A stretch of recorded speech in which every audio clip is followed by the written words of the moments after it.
We're a weekly gaming podcast where our mission is simple: to bring to light and discuss topics that have an impact on our gaming hobby, and at the same time, highlighting our diverse gamer community, also remaining dedicated to our origins. Guardian down. Join me, Todd the Gator, and my co-host Kingsley Mack as we invite a rotating list of guest co-hosts every week to join us at the Guardian Down Roundtable. And now, let's get to it. What's up, Guardians? Welcome to episode 353 of the newly branded Guardian Down Roundtable. Join me, Todd the Gator, and my co-host Kingsley Mack as we invite a rotating list of guest co-hosts to the table every week, where every gamer has a seat. Our mission is simple: to create a dialogue concerning topics and news that impact our gaming hobby, and sometimes our other things around the gaming hobby tonight, but all keeping a focus on our community. That's what it's all about, is our community. So we go live every Thursday night, 9 p.m. Eastern on my Todd the Gator YouTube and Twitch channels. That's TODDTHEGATR. We do love live shows because we like to interact with our chat. So if you have some interaction, you have some input tonight, or you have questions or anything like that, be sure to throw it in our chat, either whether it's in our Twitch, whether it's in our Discord, or in our YouTube tonight. And we'll be sure to address it live on the show. So let me start with you, Mike, from the great state of Utah. How you doing tonight, man? How's your week gone so far? I'm good. Yeah. I'm trying to think of something witty to say. That's all right. But I do not have that because I'm too cool to care right now. He's excited about something he wants to talk about later. I get it. Well, it's not that big of a deal. Well, let's introduce our guest tonight before we get into our topics. Our first guest co-host was back. Actually, he's back for his second roundtable appearance tonight. You can hear his original interview back on episode 225, which was November of 2023, by the way. He's been a mod and a member of our community for over 5 years now. Outstanding. I really enjoy his company, and he's a part of my weekly raid team as well. And he's just been a really interesting guest co-host in our past appearances, and he will have another intriguing topic this week as well. So from the great state of Texas, it's RoninRedLion. How you been tonight, sir? Hey, what's up, everybody? Thanks again for coming back, man. I'm glad. Oh, yeah. When I offered, I was hoping you would say yes. So you always have, and you come to the show ready to go with a topic, something you've been thinking about. So I love that, man. I love that energy. Thank you. For our second guest co-host tonight, he's been a part of our community for over 4 years now, and is another host of the Dudes Playing Stuff podcast, DPS. He contacted me a while back, and he mentioned this topic to me, and I said, hey, why don't you just come on the show and let's talk about it? So here he is to do just that. You can hear his original interview back with us on episode 197. Oh, Ronan, he was here before you, man. From May of 2023. Please welcome back from the great state of Ohio. Yeah, I said it. It's DangerPowers. How you been, man? Hey, buddy. How you doing? I'm good. I'm good, man. I wouldn't say great state. It's fine. Me and Scarlet KM went into this last time. We have a lot of guests from Ohio, apparently. But yeah. So welcome, man. Thanks for coming on tonight. Awesome. Thanks for having me. Yeah. So just quickly here, I know it's been a while since we've seen you, Danger. What have you been up to, man? What's going on in your life? Just a brief synopsis. What's been going on, man? Oh, let's see what's been going on.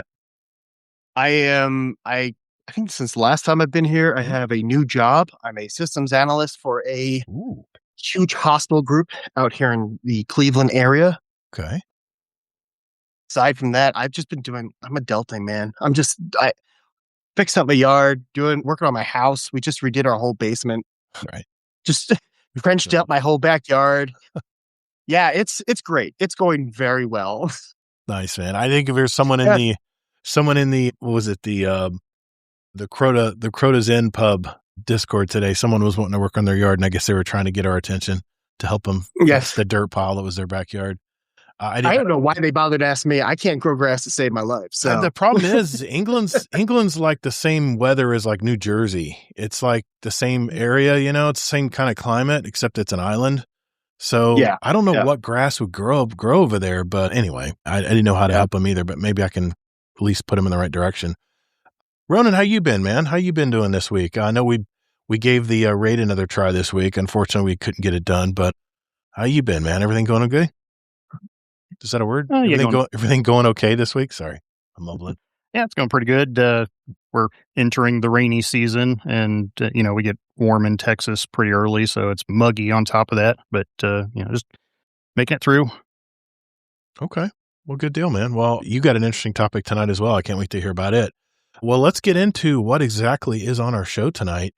First thing, we're going to start things off right off the bat with that very topic that DangerPowers brought to my attention, which is, what effect does remote working have on our young adults out there? Good question. So next, we're going to check in with Kingsley in his segment, Kingsley's Corner with the K. He's got some exciting announcements, at least one exciting announcement to make tonight. Then on to our next topic, where RoninRedLion has 2 questions aimed at us gaming parents and our kids. He'll explain further as we get into the show. And then for the final topic of the show tonight, I want to discuss the tug-of-war that is currently being waged in Arc Raiders community and how this compares with the history of the Destiny franchise. I see a lot of parallels here. I'll elaborate further as we get on later on the show on that as well.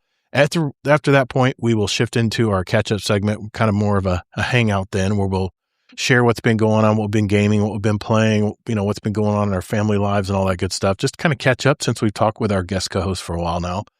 And then we'll answer questions from our community. We do have a few in our Discord tonight, so if time allots, we'll jump into that and go over those questions and see what kind of answers we can give them. No promises. Anyway, remember, if you do want to send us a question for the show, especially if it's a voicemail or an email, just go to guardiandowncast.com. And you can click all the buttons in there to do just that. All right, so if everyone's ready, let's roll. Hey, Guardians, even though we're now the new Guardian Down Roundtable, all the ways you can contact us are the same. Just go to guardiandowncast.com, where you can email us, write us a review, send us a voicemail that we might air on the show, by the way, and even listen to past episodes, where you can also search for a particular guest of the show. I use this every week to find past episodes that our guest roundtablers are from, so you can go back and hear them and hear their story. GuardianDownCast.com. All right, we're going to start off with our first topic tonight from Mr. DangerPowers. What do you have on your mind for our show tonight, Danger? So this wasn't really an article that I found or anything, but this was actually a conversation I was having with my dad about, maybe a month or 2 ago. Mm-hmm. It was just kind of an interesting conversation, part of a bigger one we had. So he is close to his 70s. I'm 40. So, we're not that much further, apart in age and like things that used to be before pre-COVID. But we were talking about the younger generation. And my job now, I work remotely 99% of the time. I am work from home. I go into the office maybe once a month. It's like the last Monday. We sit in a conference room. We have a meeting, talk for maybe like 4 hours, and I get to go home and I get to just hang out, work from the comfort of my own home office. And my dad, he is a financial consultant. He does a lot of meetings. He does a lot of in-person, does a lot of traveling. He is under the impression at his age that people of my age and younger are losing the ability to have normal social interactions with people because we are working from home more. And his argument was that, we're not sitting at a cubicle next to each other and having the conversations and doing, normal everyday talking and going into the cafeteria and talking to your coworkers or having the meetings. My argument, though, is I'm still getting as much talking, conversations, getting to know my team and various other people departments that I meet with on a daily basis, more so than I would be at an office. Like I'm dealing with, I'm trying to think right now, 3 hospitals in Florida. I'm going to say like 20 hospitals here in the Cleveland area. So there's no way I'm going to be traveling from, an hour away, 2 hours away, or getting on a plane and going out to like Tampa area or down by like Orlando and, having like an hour meeting and flying back. It just doesn't make sense. So for me to work from home remotely, it works perfectly fine. I don't think I'm missing the opportunity to talk to people. Mhm. And also, I think too, with people my age and younger, I think we have more ability and technology to be able to talk to people and have more social interactions than we would my parents' generation, where they were in an office or they had to go out someplace. Like, we have Discord, we have dating apps, we have all sorts of things here that are at our fingertips to be able to sit here and talk. Like right now on a Thursday night, 9 o'clock, we're sitting here and there's people in this chat from all over this Yeah. country and England that we know and all Mhm. sorts of stuff. So I think so much it's not going to be an issue. I could see on my end though that the biggest issue is the fact that we are not gonna have as much patience. I think the ability to just kinda like log off rather than have to sit into a room with somebody for a while Mm. is, gonna be an issue, but I think that we, you know, we're still social people. We're still able to talk. I think the younger generation is able to adapt more. So, I don't know, I'm curious what your guys' thoughts are on this because I think we're okay, but I'm guessing that the older generation is thinking that we are Mm. doomed. Right. I definitely have my opinion. So I want to pass it to our other guest co-host first. Ronan, what do you think, man? What do you think about all this? Yeah, so just to, kind of frame it from where I'm coming from, because I too am in my 40s, and so I've grown up in, what you might call the old system where you go to work, and you're there 5 days a week. And then COVID happened and remote work got a lot bigger, and now it's much more of an option. It's available, everywhere. So to me, remote work, it has that that connotation of the pandemic. It's different for me. Like it feels like like an alternative, but not like how it should be. So just to, kind of frame that. But yeah, looking it up, I looked up a couple studies that they did. One was from the Institute of Family Studies, and it talks about how, while productivity may not be impacted as much, remote work, people can do whatever on the computer and, you know, produce just as much output as they would on a computer in the office. What it says is kind of the drawbacks of a lot of remote work is like the social scaffolding. So, when you start at a job, you might have senior employees, you might have a mentor or a boss, someone that you work side by side with, and you see them in real time, and you can pick up a lot of useful information from them. You can pick up a lot of just how how whatever the work environment is, and you can kind of use that to get yourself established among your coworkers. And with remote work, you see everybody on a Zoom screen, and it's kind of a tailored environment almost, where you just see the screen, you see like them from the shoulders up, everybody's staring straight ahead, and so you miss a lot of the subtle, body language and social cues that you might otherwise pick up. And so, yeah, like I said, for me, it feels weird to be in that situation because it's like something's missing that I was used to for so long. Yeah. Yeah. But what the study also said is that, while people enjoy the flexibility of it, there's a higher amount of, loneliness. And I kind of see that if you're just, in the same room every day and you don't see people face to face, or you don't have the water cooler conversations or the, meet up for drinks after work.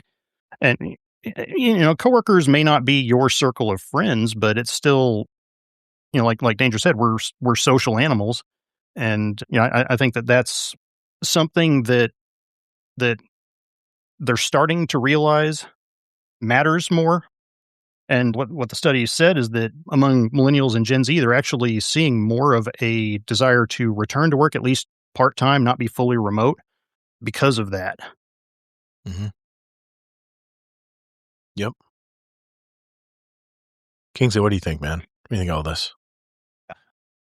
A lot about this because it was kind of my job in many aspects even before.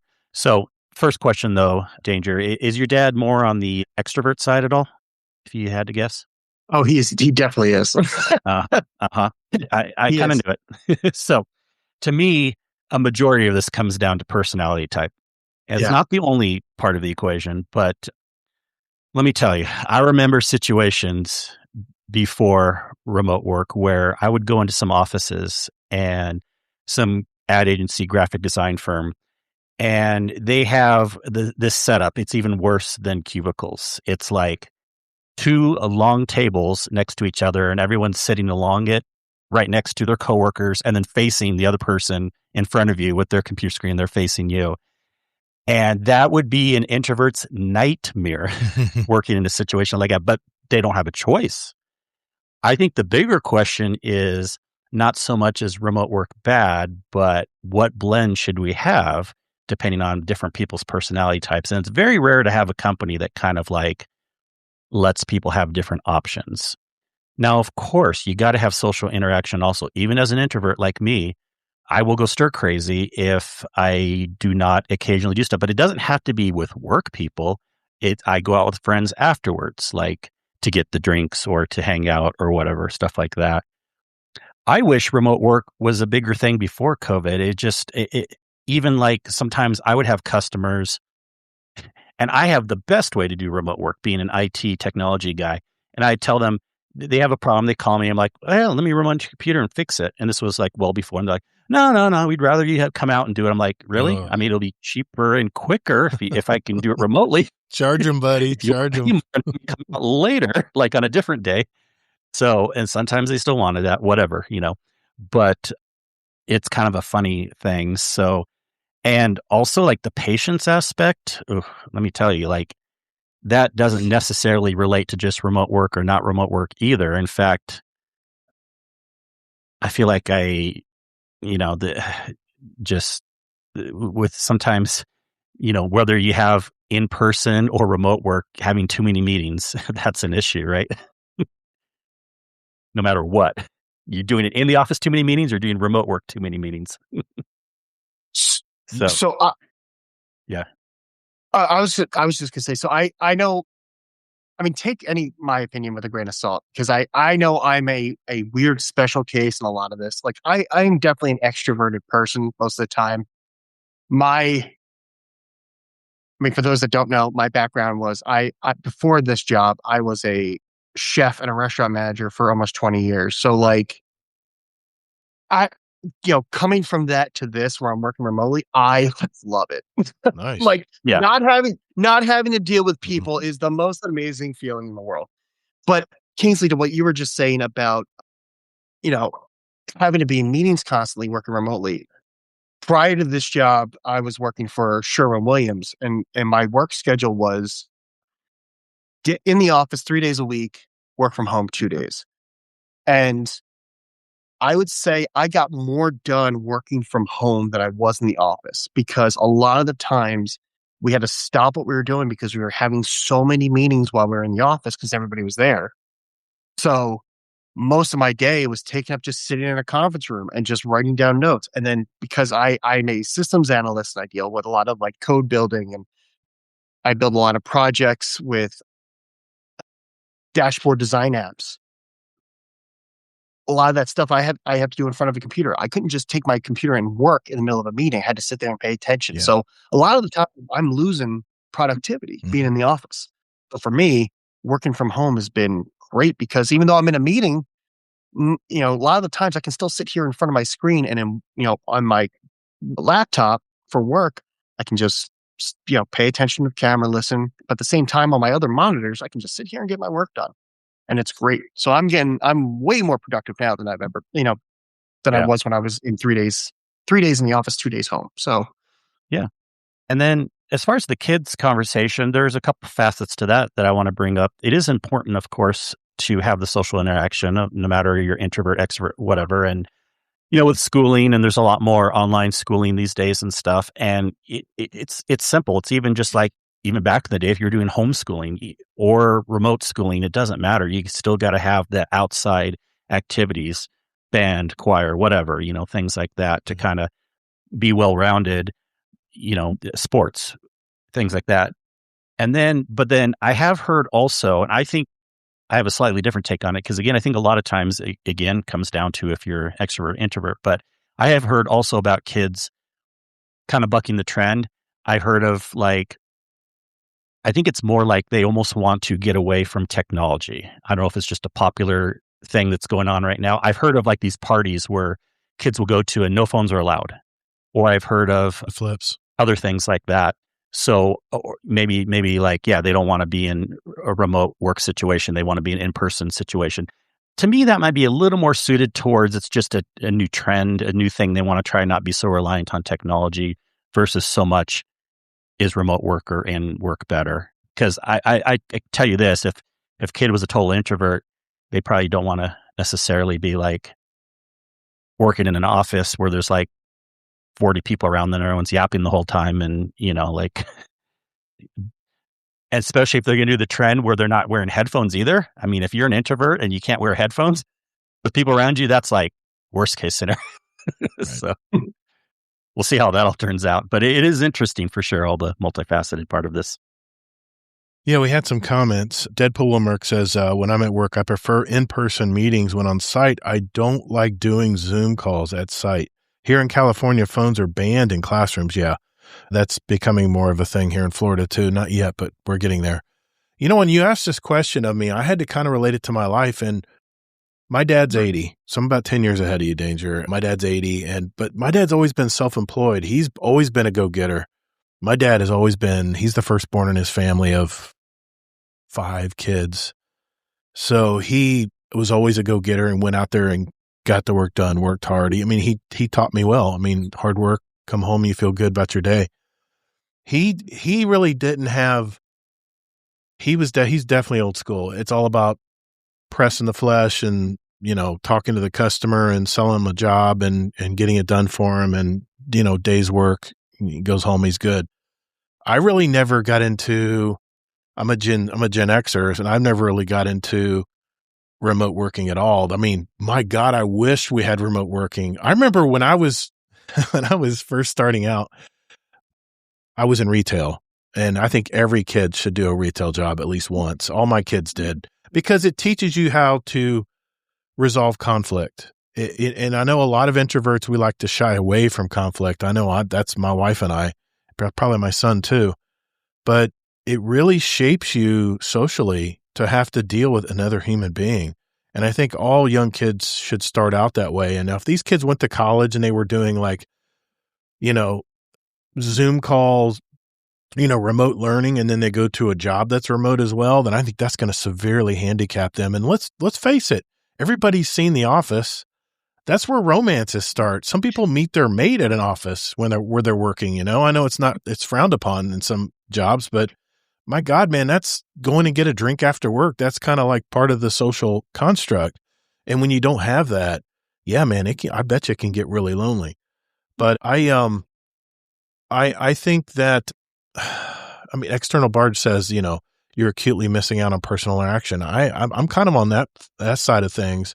My wife today she drove all the way across town, burned a ton of fuel, and I'm thinking fuel these days because the damn prices are so high, to do a training. And I'm like, why didn't they just do a Zoom call?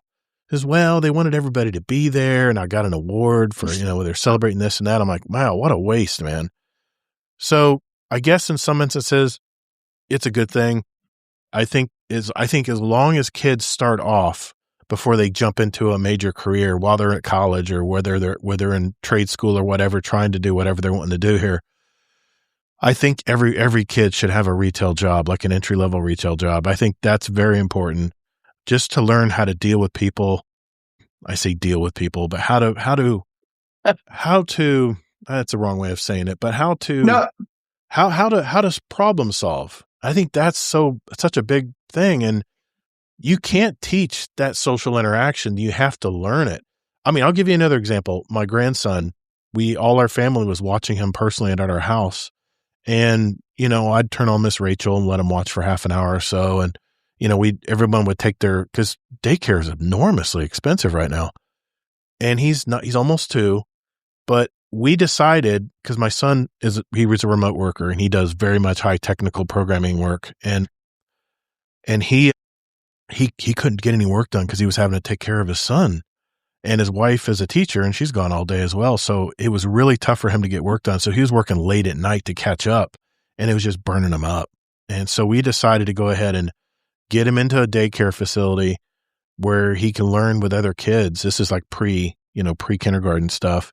And it has been amazing. That kid has come to life. He's reciting his alphabet and on his way home from, it's like he's accelerated his learning because he's got kids to reinforce all that learning that are now his little friends, It even starts at that level. It's just real important, I think. And I think, to answer your question, I think it's okay as long as they are exposed to a retail or a regular physical job before they get into remote working. Then they'll be like you, Danger, where they really appreciate the benefits of remote work, where you can multitask during the day and not have to put everything down and pay attention to the meeting. Otherwise you'll get called out, I agree with you. I think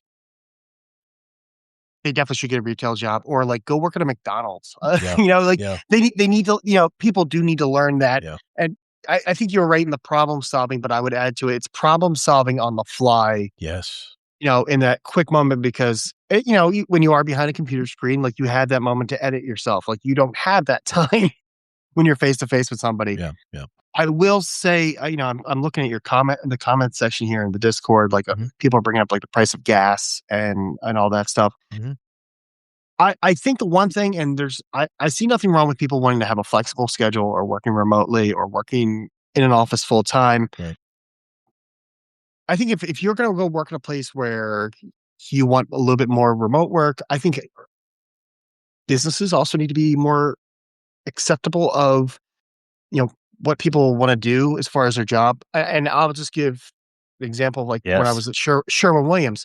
So it's in downtown Cleveland. And I mean, I don't live far. I live 10 minutes from downtown. Mm-hmm. So the price of gas for me, not bad. Parking, on the other hand, is ridiculous. It is. Especially in the summertime, because headquarters is like right next to Progressive Field for the Guardians. And I mean, what could be like a $15, $20 parking one day during a game day in the summer, they're jumping that thing up to $60, $70. Yeah. And when we had moments like they shot the Superman movie in downtown Cleveland, and it was, literally like right outside my window from my office. So like those days I had to park. I was spending $70 a day at parking, just trying to find parking spots because the city was like, oh, people are going to want to come and see the movie. So we're going to jack up the prices. Jeez. And then they wanted to, like, we had to park like way, way further away than we needed to. So it just, when we were asking, like, can we work from home those days? My boss was like, no, sorry, got to come in. It's the way it is. Mm. Yeah. But then I think jobs should be more flexible for that. But that's just me. So, I think businesses are finding out how much they can save on office space. Office space in Orlando is way down because of the fact that people realized how efficient it was to do remote work versus having to staff an entire office. And it's definitely saving a lot of companies money. And I think a lot of companies are seeing that, but there's companies out there that, for whatever reason, it's probably goes down to the values of the CEO running the company. We're making sure that people come together at least once a week. And I think that might be a good thing. But like you said, man, the logistics today in a modern world are just, I've been to a few of these concerts downtown lately, and I'm like, man, this is ridiculous. This parking is ridiculous. I remember when I was in England, I was trying to park. We went to a castle in Wales. It's where the university is there. My God, man, thank God we had a small car. There's no way we would have fit in some of these spots. So I can relate to the parking, man. It is nuts. Yeah. That's the expense of it. But Mm-hmm. but I think as long as kids these days have that social interaction, whether it's elementary school, in high school and whatever, and they develop those skills there, I think they'll be okay when it comes to remote work, but I think they need to appreciate remote work. So I think they need to work those retail jobs or whatever it may be, McDonald's or whatever, I think it's a good starting point for any teenager out there to just understand how business works and how the customer isn't always right, but sometimes you just got to meet them halfway. You know, you have to figure it out. And I'm telling you, all the years of doing retail jobs pushed me to start my own business because I was so sick of it. And I realized that with my marketing degree, I wasn't going to really get a big high profile job downtown. So I had to make my own way. And that's why I started my business and went from there. But my dad's the same way. My dad is very, very intelligent. He's got he's got an engineering type mindset. So he's very good at building things and he's never really, he's never had really had to deal with that as well. So it's a good topic, man. I thought it was something that needed to be said because it is a real world thing that we all deal with right now. And I think it's only going to get more intense as AI starts taking jobs and things like that as well. That's another topic altogether, but yeah, I appreciate you bringing it up, man. Any final words? Anything you want to get your say in before we go or? No, I mean, I think everybody here kind of hit the nail on the head. Yeah. Yeah. Okay. All right. Well, Kingsley is chomping at the bit. He has something he wants to talk about. You wish. We'll do that right after this. All right. We are going to Mr. Kingsley Mack next with Kingsley's Corner with a K. What's on your mind this week, Kingsley? Yeah, I didn't have much for this week except for just some news came out today that I'm excited about, and that is one of the worst kept secrets in video game remakes finally got its official release date and much information today. I see Danger smiling also. That is Assassin's Creed Black Flag Resynced. And one of the best Assassin's Creed games ever, but it had its issues. Even though it was a good one, if you compare it to the newer games like Odyssey or Valhalla, the controlling's a little janky. I mean, I replayed Black Flag a year-ish ago, and while its story holds up and all the ship battles and everything like that, I definitely wanted to see a remake of this game. Well, it comes out July 9th, and let me tell you some of these awesome details. First of all, graphical and technological enhancements built from the ground up on the latest evolution of Ubisoft's proprietary Anvil engine, used also in Assassin's Creed Shadows. Ray trace lighting, optimized performance, 60 FPS on consoles, and of course more on PC. Graphics assets built from the ground up to support micro-polygon and physical-based rendering pipelines, and fully modernized water rendering and simulation. New enhanced features, quests, so they're actually adding new quests into the game, and stories. Locate and assign new officers to the Jackdaw, which is the ship, who each bring a special ability to enable combat. Playas have been reworked, offering new rewards and unique encounters on islands across the map.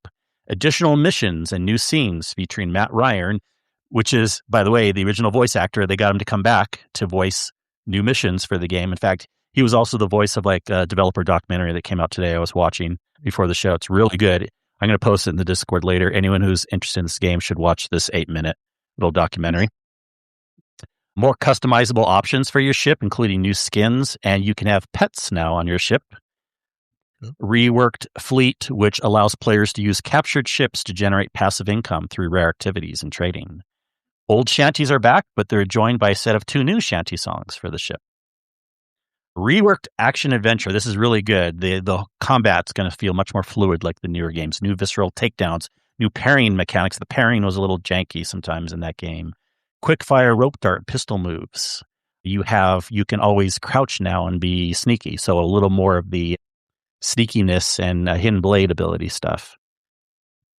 New secondary weapons have been added to try out, including shrapnel barrels explode and damage enemy sails. 8-pounders open up more weak points in enemy ship holes. Better parkour. I mean, yeah, the jumping was a little weird too. Like you would try to jump off buildings, it would go like the wrong way or something. But they fixed the manual jump, the side ejects, height gaining back ejects, quicker interrupts between parkour moves. And last but not least, dynamic weather and objects. With Anvil's Dolby Atmos system, the weather of the Caribbean becomes a character in its own right and brings the seas to life. Destructible objects react to weather in combat. Signs that move and shift with the wind. Ship sails billow and blow. Coconuts roll across the ground in a storm, and objects break when enemies are thrown against them. So I'm telling you, like they do a good job of showing the before and after, and the graphics look amazing. I'm so excited for this game coming out. What do you guys think? Go ahead, Danger. I am stoked. I am so stoked for this game. I love the Assassin's Creed series. I did stop. I did not finish Valhalla. I'll admit to that. It was too big for me. It was too janky for me. There's a lot of issues, but Assassin's Creed Black Flag, Assassin's Creed Syndicate, they were always like my two favorites. I always came back to, even though they're, like Kingsley was saying, it has its issues. I think the fact that they're bringing for the ships, the elements that they had in Odyssey, because that was one of the things you could do in Odyssey was you gathered lieutenants. Those lieutenants each had like their own special ability, whether it was like you fire damage or you got a hull buff or whatever it may be, archer damage and range, whatever it is. So I think that's going to be very cool to bring to the ship, to have that element in there now, so you can kind of make it a little bit more customizable for some of these sea battles, especially like if they bring back, what were they? They were like the master and commander sea battles in like the four corners of the map. The big, the man of wars or whatever they were called. Yeah. So I think watching the video today, there's still some slight flaws, and it just might be me. Like it was the same for the Ezio remakes, where like the mouth movement's weird. Like it's almost like they have like a mouthful of like pasta or something while they're talking. The mouth looks the same as what it did before, so Yeah, I guess I give them a pass on that. But the graphics are a lot better. Yeah, the graphics are fantastically a lot better. So I'm very, very excited. I'd say the mouth is worse than before, but yeah, maybe they just didn't have time to also work on the mouth. I hope they like clean that up before they put it. But yeah. Ronan, are you a fan of this game? So I have actually not played a single game in the entire Assassin's Creed series. Like I've been aware of it, obviously, because it's a big name. But would this be a good starting off point? Do I have to have a history with earlier games to know what's going on, or is this kind of standalone? The history and the story, that's just the lore that all the games do have most of the games have an overarching, but you don't have to be into that point to appreciate this game, especially this one. So yeah, I think you'd agree, Danger. You could just go into this one as your first one. Yeah, this is the game that kicked off after the original trilogy. So it kind of starts its own little like sub stories. Like there's some things they might mention here and there, like referencing the first 3 games, but it's nothing where you feel like you're missing out from not playing anything else. Like this is like the game to jump in. Yeah, I played the original Assassin's Creed, and it just wasn't for me. But I haven't really played this series as well, but the worlds are gorgeous. Well, the original one was probably one of the worst, right? Yeah, I think it was one of the original ones. I think it was on PlayStation 4, I think is when I first tried Assassin's Creed, and it was okay. Let's just face it, I was pretty hell-bent on playing one game at the time, and I've changed my ways since then. You'll find out tonight. I've definitely changed my ways ever since the Destiny days. But I didn't want to cut you off, Ronan. Was there something else you want to mention, or do you have another question or anything? Well, the original Black Flag came out even before Destiny did, I think. Yeah, I'm sure. It's older than Destiny. I know that. Yeah. Just by a little bit. Yeah. Yeah, I will say that, what I've seen of the games, they look tempting. They just haven't really been exactly what I was looking for at, given point in time. But this one sounds compelling. So, yeah, I might give it a look, especially now. This is kind of a good time for me to be trying different games. Destiny's kind of in a slower period before, whatever's coming out in the summer. And so I'm really trying to branch out, kind of like you, Todd, and try other games in other genres that, maybe I haven't even looked at yet. So I'm definitely going to give this one a look. My backlog is so freaking long. I'll just be honest. I probably won't have time to play it, but I'm glad. I'm glad. I know you love this series, Kingsley. I know that's why you're excited. But it sounds good, man. All those technical details you mentioned, it's just going to make it look more real, man. More photorealistic. That's the thing, right? The water effects and stuff. The lighting stuff too. New missions. Yeah, so, yeah. That's gonna be good. That's gonna be good.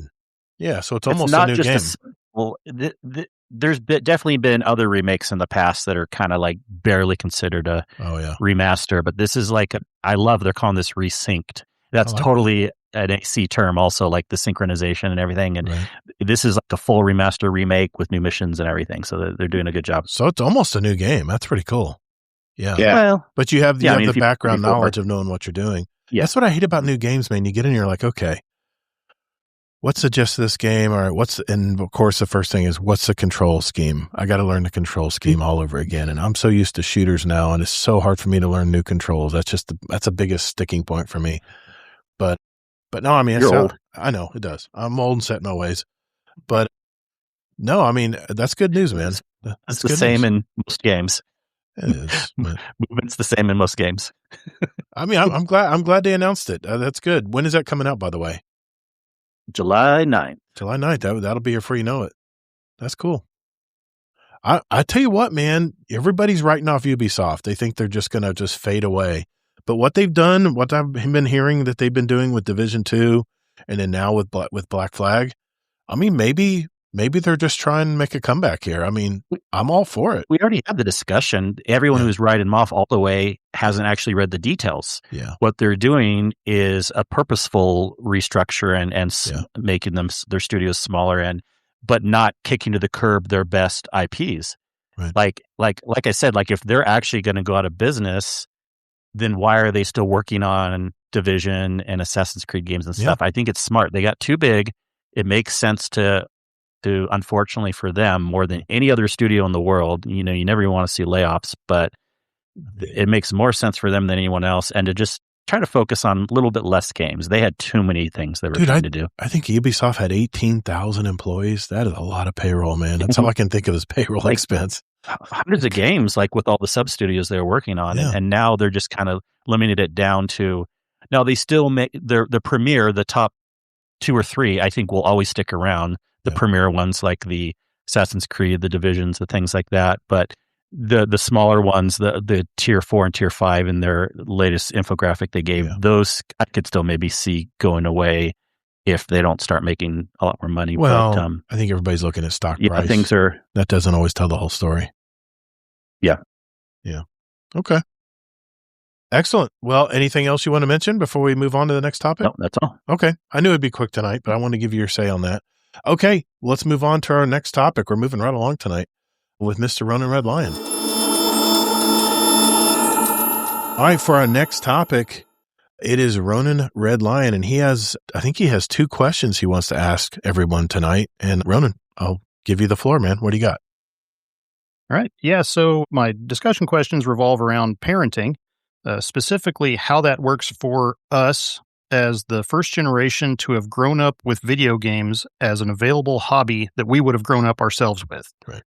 As parents or adult relatives or mentors, we try to pass on the values and lessons that we ourselves learned to the next generation. Historically, that includes things like trades and life skills, obviously, but we also try to share the hobbies we enjoy.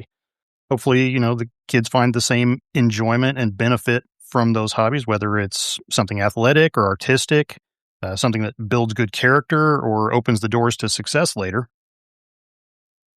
Knowing that, every kid is still their own person and, what we are ourselves into might not resonate with them as much as it does with us.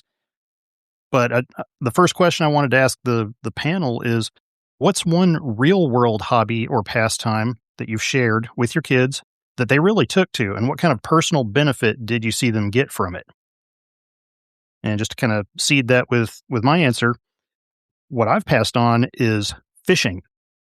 Surprisingly, not martial arts. I was going to say, what? You're a black belt, man. No. Yeah. So with fishing, obviously it teaches you patience and determination. It teaches you that results are not guaranteed, but you also learn how to handle equipment, how to conduct yourself around others, other fishermen, or if you're in a boat, especially how not to, swing around and accidentally hook somebody. It also teaches you things like responsible wildlife management. You have to buy a fishing license, and kids don't necessarily need to do that until they're older, but they still see that action taking place, and so they know, okay, there's something official going on here. But a big thing is it teaches care for animals. If you catch and release a fish, you let it go gently, you handle it nicely, you don't want to hurt it. And so like that, it's kind of an unspoken thing that you learn from that. But I think that teaches a lot of just good, like responsibility and empathy. And it's more than just, hey, here's how you catch a fish. There's a lot of benefits to it. Believe me, I'm chomping at the bit right now, Ronan, to teach my grandson how to fish. He's not 2 yet, so it's a little early. Believe me, I got the rod and reel ready to go. But yeah, so my first question is about real world hobbies or skills that you've passed on, and then we'll move into more electronic questions. Right. But I just wanted to kind of start off with that because that's that's the traditional thing that we pass on. All right. Well, just to change things up, I'll start out this time. My son was over here visiting the other night. I think he was getting something for his house or storage unit or something. Anyway, I said, I showed you your questions. I said, this is what Ronan's asking tomorrow. I said, what do you think about these 2 questions? And we kind of sat there and talked about it.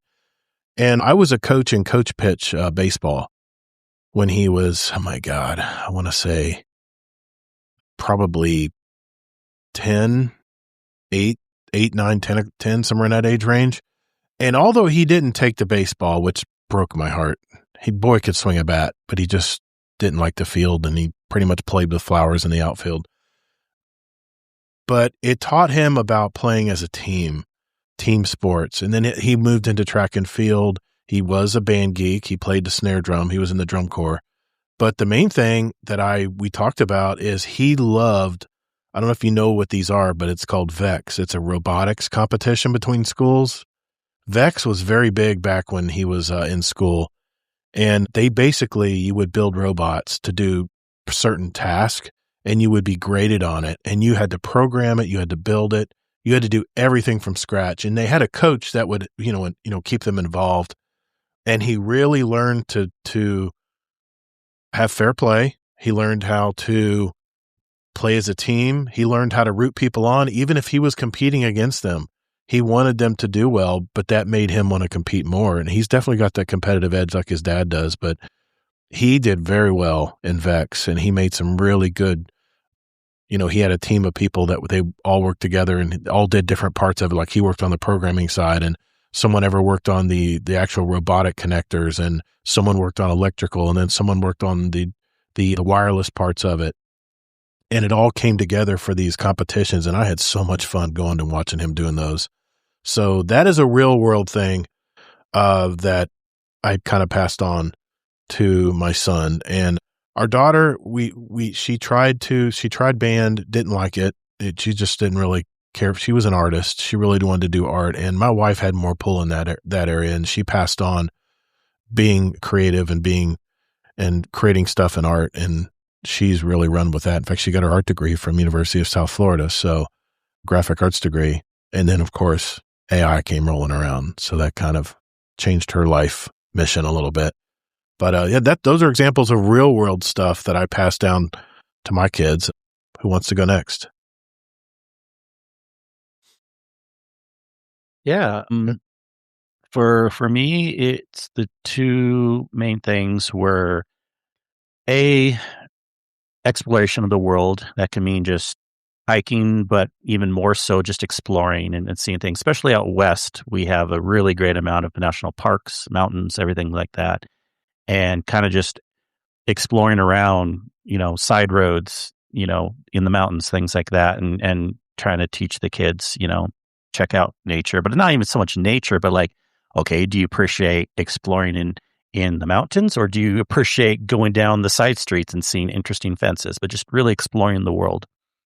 And then the other thing is the arts. I mean, I'm into all the arts too, but what I really then focused more so with the kids was like, musicals and plays and stuff, and really getting them into things like that. Okay. All right. And then they pretty much took to it. So, yeah. Very nice. What about you, Danger? Well, I mean, I don't have any kids at the moment. Yeah, that's right. So, but NA. Sorry. I forgot you didn't have kids yet. Sorry, man. No worries. No, what about your dad? What did your dad pass down to you as hobby wise, maybe? I don't know if you can see behind me. Yeah, I These see wall 'em. of guitars. So yeah, and it wasn't just my dad. My dad is a musician. My uncles were musicians. My cousins all played an instrument. Yeah. My siblings played an instrument. So like, eventually, I'm hoping that I'm able to pass that down to my kids. Even like my nieces and nephews at this point, like they are on the border of it. Like they're too young, I think, to kind of appreciate the idea of Yeah. playing an instrument, because it does require a lot of patience and focus, and Yeah, it does. just they're young. They just don't have that mentality. They like the idea. Like we bought them a toy guitar. Like they like the idea of having it, but they play it for a minute and then they're done. I get it. My So, son and daughter both took electric guitar lessons. Pretty much Yeah. one string, twang, twang, twang, twang, twang, twang. It was pretty basic. Yeah. You know, one thing I forgot to mention is with my daughter is plants. Plants is a big hobby of mine. You should see the collection of house plants and outdoor plants that I have. And in my business is past, is part of it too. She is crazy about plants like her dad is. And my wife, it's kind of rubbed off on my wife too. My wife really is getting into propagation and different things in plants as well. I wanted to read some comments in the chat here before we move on to the next question. Kilvin says, neither of my sons were excited about, let's see, Deadpool and one Merc actually says, mine was wrestling and karate. Next is car and motorcycle knowledge. I tried Deadpool. My kids have they don't want anything to do with a car other than to turn the key and press the accelerator pedal. And Kilvin said, neither of my sons were really excited about it when they were at home, but now that they both have their own homes, they enjoy putting out vegetable gardens. I would have never predicted that. Yeah, that's like I said, that's why it got me the idea of plants when I read your comment, Kilvin. Scarlett Maddie said, my dad couldn't get me into baseball either. I was a wrestler. Still great lessons, though. And then Panda, hey, buddy, how you doing? Panda's in chat tonight. My dad passed down work, perks of being the son of an obsessed business owner. You and me both, brother. My dad was self-employed for the longest time as well, and I didn't really know anything else, really. But yeah, good comments, guys. Good comments. Okay, Ronan, what was your second question? Yeah, so circling this back to video games, since we are the video game generation. Yep. What's one video game from your own experience that you've shared with your kids or a younger gamer that was a hit, that they really enjoyed, and what do you think they got from it that they might not find as easily in modern popular games? Yeah. So just from my own experience, I see a lot of the modern popular games are your battle royale types or just sort of a free space builder type of thing, like your Minecraft, Roblox. Yeah. And I don't see a lot of like linear story games, being popular with younger gamers.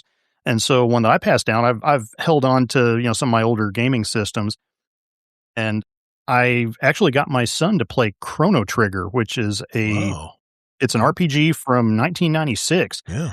But it's a linear story with, a small cast of characters, pretty simple equipment and stuff like that. Being an RPG, it's not a lot of complex menus, but it deals with time travel as a theme. And so you have not just, the actions of your character progressing the story, but then you have to think about like what happens in the past, how it affects the future, that kind of stuff. And like seeing my son get through all the puzzles and the bosses and how, learning how the mechanics of the game worked and everything. Cause I wasn't like giving him, the walkthrough for it. It was just like hey, here's what games were like when I was your age, try playing it. And at first there was frustration, just learning kind of a new style of game. But like by the end, I mean, he was so thrilled when he beat it, and there's memorable characters and he remembers like story beats, and you don't see that with like a free builder or a battle royale. And so I think that was a really, something I'm happy to have passed on, is that just enjoyment of a good like RPG story. Okay. Who wants to go first on this one? I'll go. Okay. I mean, again, I don't have kids, but nieces and nephews.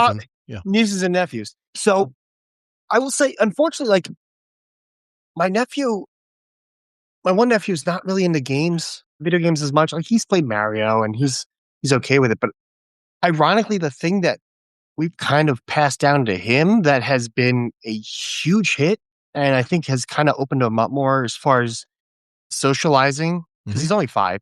Right. Is a game from when I was a kid called Spinges. Like, this is a game from like 1987, Wow. 86, Okay. something like that. But it's just a battle top game. It's nothing crazy. It's like you get these little tiny miniature figures or little tops. You spin them, you fight them in an arena.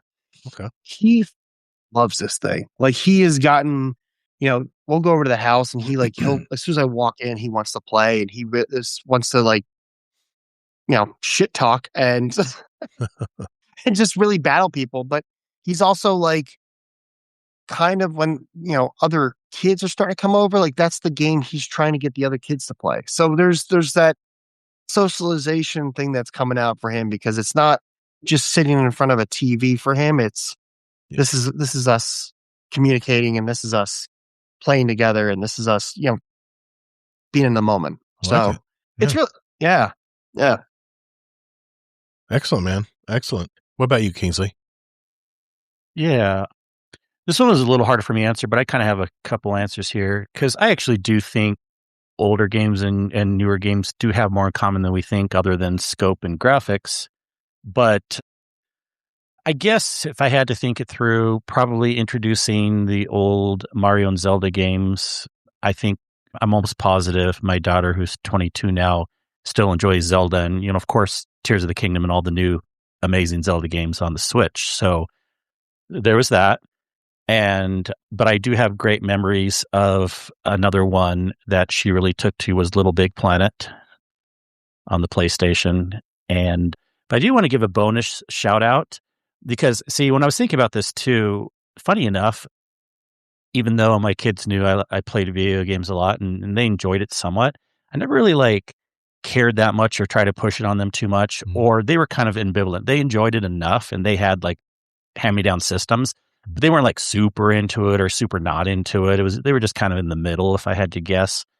But a fun story more recently, shout out to a nephew on my wife's side, is out of all the people in my family, he plays Destiny some. In fact, he's actually in our Discord, Omega Owl, and we've raided with him before. Very nice. So I want to give a little shout out there too. Okay. Very cool. Omega Owl. Shout out to Omega Owl. Again, I talked to my son last night, and I said, when was the first game? Can you remember the first game we played together? And it was Medieval. It was a PlayStation exclusive on PS3, I think, in the 90s, sometime in the 90s. And, it taught him all about going on quest and looking for treasure and following linear stories, like you mentioned, Ronin. And you basically, what Medieval is, if you haven't played it, it's kind of like, it's, I guess, a third person perspective, I guess, but you go through these worlds, and when you encounter, you have to pull a sword out, and you got to encounter and fight off enemies and stuff. Very basic game, but the way, I don't know what it is, but the way PlayStation made this game, it just sucked you in. I really had so much fun playing that. So that's the first memory he has of Medieval, and which got him into World of Warcraft. He was big into World of Warcraft as a teenager. And I mean, he was playing it on his Xbox 360 at the time, I think. And then he moved to PC, and that was the rest is history. He hasn't touched a console since. He's definitely a PC gamer now. Now, on my daughter's side, actually my whole family side, I remember some of the best memories from playing Rock Band every night after dinner. I would play expert guitar. My son would play bass. Sometimes we would switch off. My daughter would sing. She loved to sing. My wife would play, I think, keyboards, or my son was really good at drums, and it's really what got him into playing snare drum and the drum line in high school in the marching band. It's just him playing drums, and it just came to him so easily.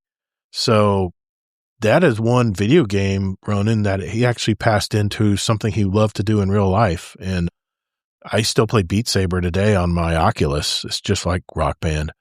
And man, those games really, really connected. And I kind of wish there was a game like that again. I hear there's something like that on Fortnite, some kind of Rock Band game thing you can jump into and play, but it really never we've never, in a modern game today, it seems like we've never been able to revert back to the whole family with a bunch of instruments, plastic instruments at that, but being able to follow dots on a screen.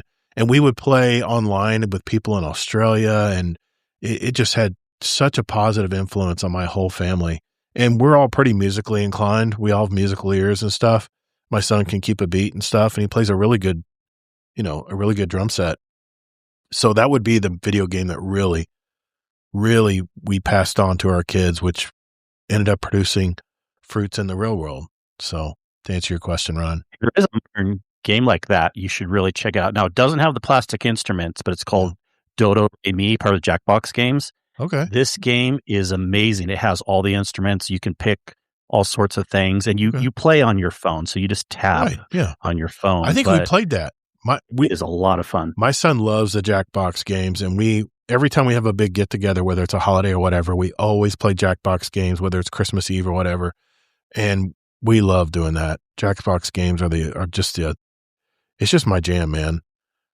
We all have fun doing it, and all you need is fun. Makes it real easy. I think that's the way gaming needs to go too in the future. Ease of access definitely is important. So yeah, good call out. Yep. So yeah, good topic, Ronin. Good topic, man.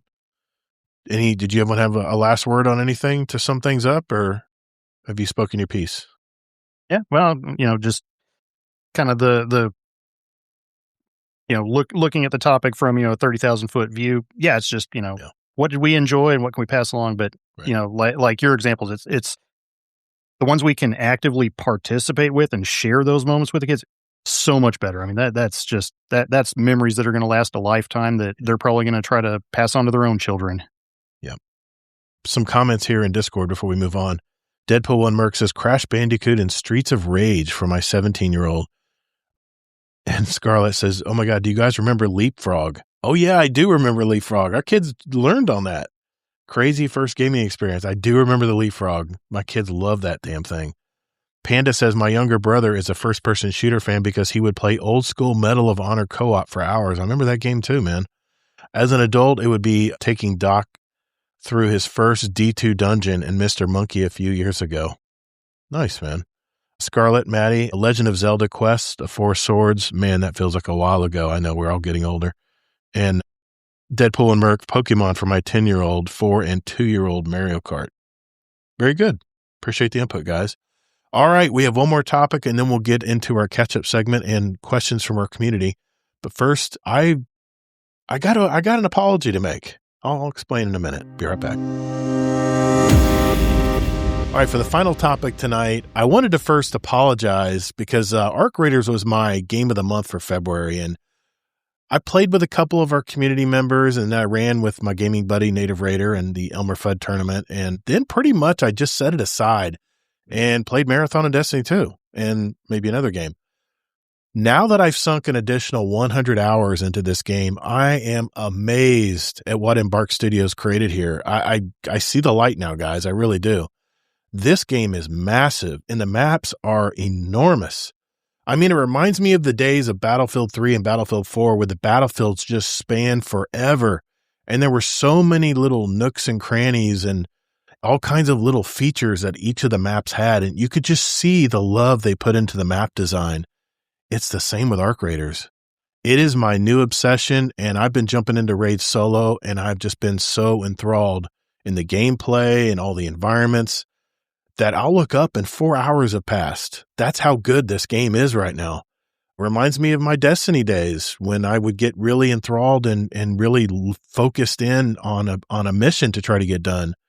My wife even noticed that I looked tired last weekend, and I was just too ashamed. I was too ashamed to tell her that I had been grinding every night late, trying to get my upgrading my workbenches so I could craft items in the game that I needed. So wow, what a game changer this studio has created. And I mentioned to you before we went live, Kingsley, I really think you would like discovering all these new worlds. But I realize, it's an extraction shooter. It's not a discovery game. I get that, but man, it sure feels like it when I'm playing it. But like I said, if you're a Destiny 2 player and the content is a little dry right now, and you're looking for something to try, I urge you to check this game out. I really do. I know. The laboratory reagents, Scarlet. Yeah, you got to go to the damn battlegrounds. You got to go up in the medical areas, man. That's how you do it. Oh my God. I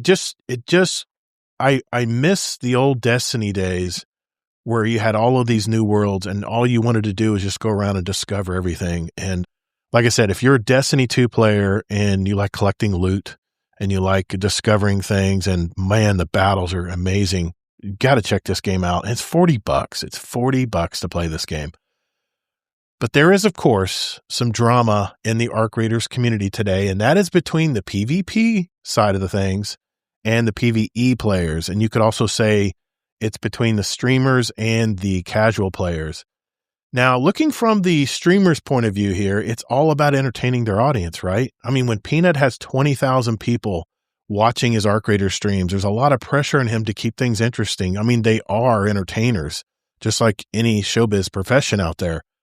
But then there's the casual audience. These are the people like me, the gaming dads and moms that play after a long day's work and just want to relax and discover something new in these massive worlds.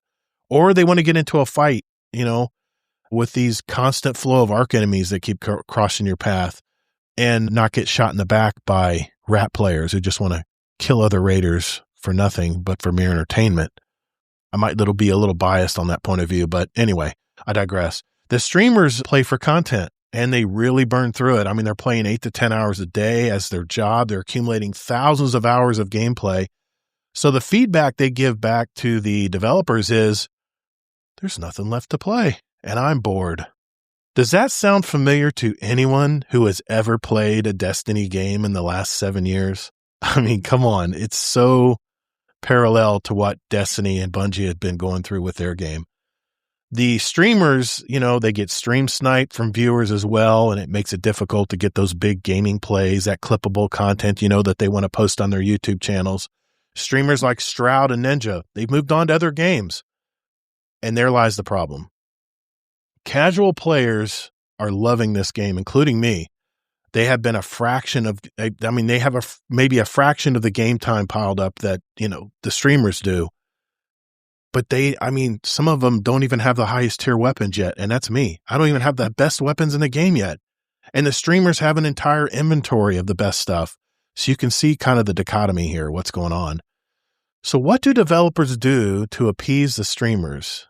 They nerf weapons. They make crafting items more expensive and other adjustments just to create more resistance to getting everything, and to getting everything in the game. And the casual players, it's an unnecessary tax that we have to pay just to enjoy the game and what it has to offer. And of course, the cheaters that ruin everyone's day seems to be a pattern these days with any multiplayer game out there, right?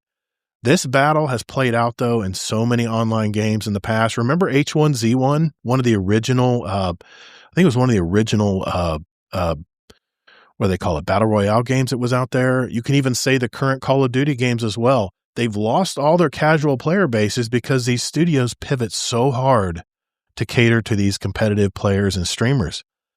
In these games, I think they just lost their identity of what the developers initially wanted to create for players. So when it comes to the success of Arc Raiders, I think Embark needs to make sure they listen also to that silent majority, not just the streamers. I think other games could kind of learn from this as well. So here I am. I'm finding myself in this weird position. I'm actually the new Destiny player that loves the Destiny game for what it is, but now in Arc Raiders. So if anyone is listening or watching or knows anybody who works at Embark, or knows, anybody has a connection to Embark that could pass along this message, here's my take as a casual new player entering this game. First, I kind of feel the PvP in this game is an afterthought. It kind of shows. I know initially it was only a PvE game, and the playtesters, I guess they thought it was too slow. But I'll tell you this, 8 out of every 10 raids that I've jumped into solo, I've encountered the coolest players who just want to help you out. I got killed by a hornet, one of my first runs in Buried City, and a gamer jumped out of a window in a building crying out if anyone had a defib so they could pick me up. And she could probably tell I was a noob because I died to a damn hornet. Another raid, I had a raider say hello and then proceeded to give me a blueprint to one of the highest level weapons in the game. I was beside myself. I said, dude, I don't have anything to give back to you. He goes, oh, that's all right. I already got one. I just want to make sure someone else got it. I have communicated with other players using an open mic system that close, what do they call it, the close range voice chat or whatever. And it is more proximity chat. Proximity chat. And it is more sociable than Destiny is at the moment. I've had some really chill conversations with other players who could just shoot me dead at any moment. And it seems like getting shot seems like a defect in this game at this point. Usually it's just some maxed out players who are bored. I had one player who had a laser scope sniper that was just gunning down everybody. You could just hear the crack of that sniper. And he was just bored. He just wanted to kill people. He wanted to have a manhunt, I guess. I don't know. But we would all get together as other runners, raiders in the game, and we'd tell everybody, keep your head down. There's some guy with a laser scope sniper out there. So the camaraderie, the socialization is there. It's really strong too. So to me, Arc Raiders already has a built-in PvP game. It's all about the competition for getting the highest loot. You go to these certain hotspots and the maps. Who gets it first is kind of the PvP game, and you don't have to shoot anybody for it. Also, when you have 8 solo players working together to fight a queen or a matriarch enemy, which are these massive, like War of the Worlds machines. Just enormous machines that there's no way you could ever take them down by yourself. It's just all about that teamwork. You're trying to work together to kill this thing. And then once it explodes and they fall down to the ground and all the pieces and parts are there, it's like a mad dash. Everybody scrambles to that point to try to pick up that part that they're looking for in the game. It's so much fun, man. It's an experience. Plus, I don't have to reset my progress. There's no seasonal wipes. It's optional. I don't have to do the expedition. I can just keep everything that I've been collecting over this last season. To me, I think Arc Raiders needs to follow the model of Helldivers 2. I remember when it first arrived, so many players were banding together for that common cause to kill all the bugs out there, right? To do our part.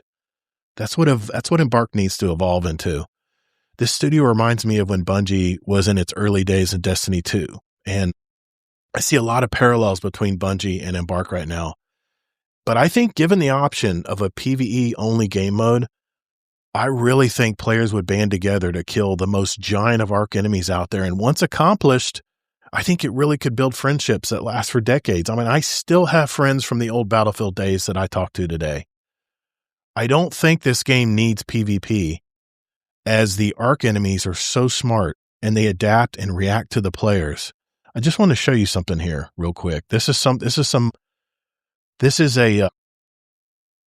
footage of a fight I had with a Leaper. It's a mid-level enemy. It's not even a high-level enemy, but I'm going to pipe it to the screen here too.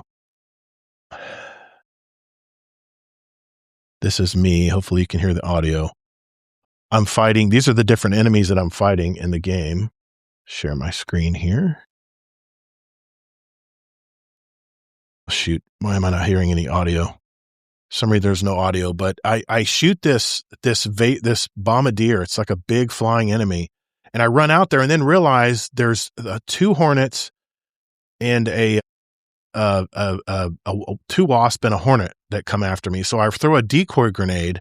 I'm running. You got to have cover in this game because these enemies will put you flat on your back really quick. So here's the hornet. I'm shooting it, and then there's 2 wasps that are actually maneuvering around to try to flank me. These enemies are so smart. They really try to adapt. They try to think about what you're going to do next. And it's just really fun. This is a Firefly. It's one of the newer enemies. It actually has a flamethrower on it, and it will frickin' melt you if you get too close to it. I finally blow that up. And then I'm shooting this wasp out here, and it starts coming after me. And you notice I'm getting points for everything I do in the game. The damage I do in XP, I'm getting that points added to my rank, which adds up all the time. Yeah, it was a Rocketeer Scarlet. That's what it was. But I'm going to, I finally, yeah, he's trying to, it's just amazing how they try to stay alive.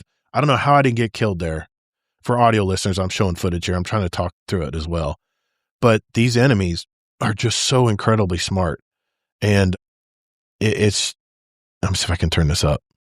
I don't know if you guys can hear it or not. There we go. But this is the Leaper. This is a mid-level enemy here. It's like a big spider, a mechanical spider. And I'm trying to shoot this thing, and I you can see it's playing hide seek with me. And then it's trying to jump after me. I'm trying to play just ring around the rosy with it, because if it gets near me, I'm dead meat. And you can see we're just playing hide and seek here, and you can see it. It's called a leaper because it leaps in the air and crashes down on top of you. And then I realize I'm out of ammo. I didn't bring enough ammo to fight this thing. And if you listen, it taunts me. Hear it? It's sitting here taunting me to come at it. And I'm like, okay, Leroy Jenkins time. I grab my pickaxe and I just come at. Look, it reacts to me. I'm trying to swing at this damn thing like a newborn baby. And it finally says, oh yeah? Injures me here with this close attack. And then finally, I'm trying to put down a trap to try to hurt it. I didn't have enough time. It crushes me. Game over.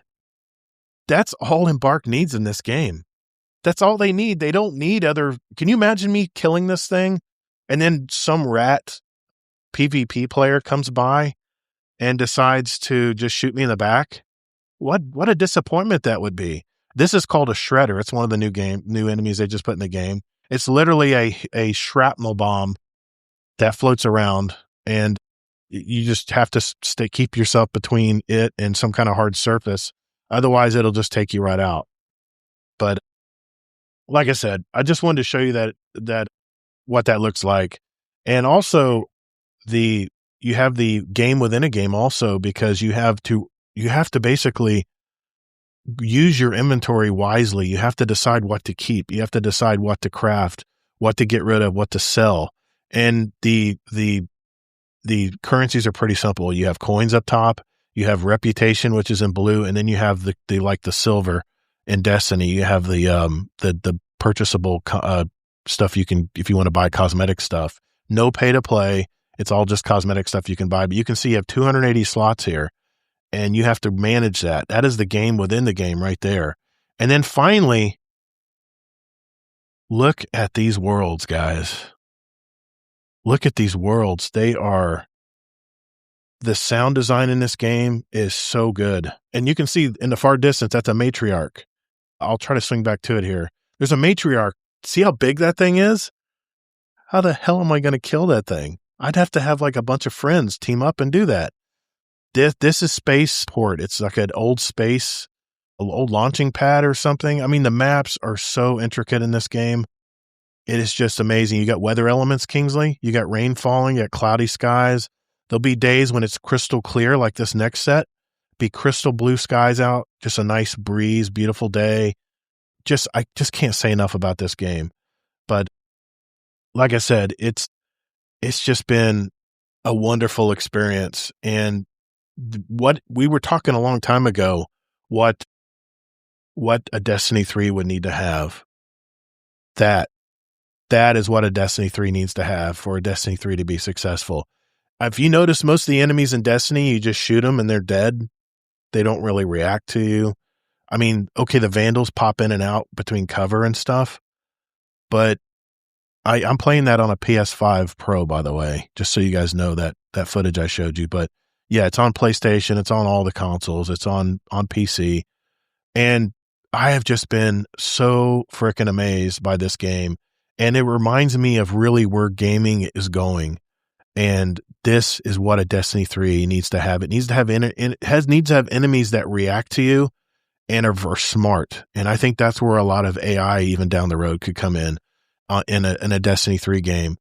But I don't know if you guys play Arc Raiders or not. I didn't even ask you when I came up with this topic, but I was just so excited to talk about it.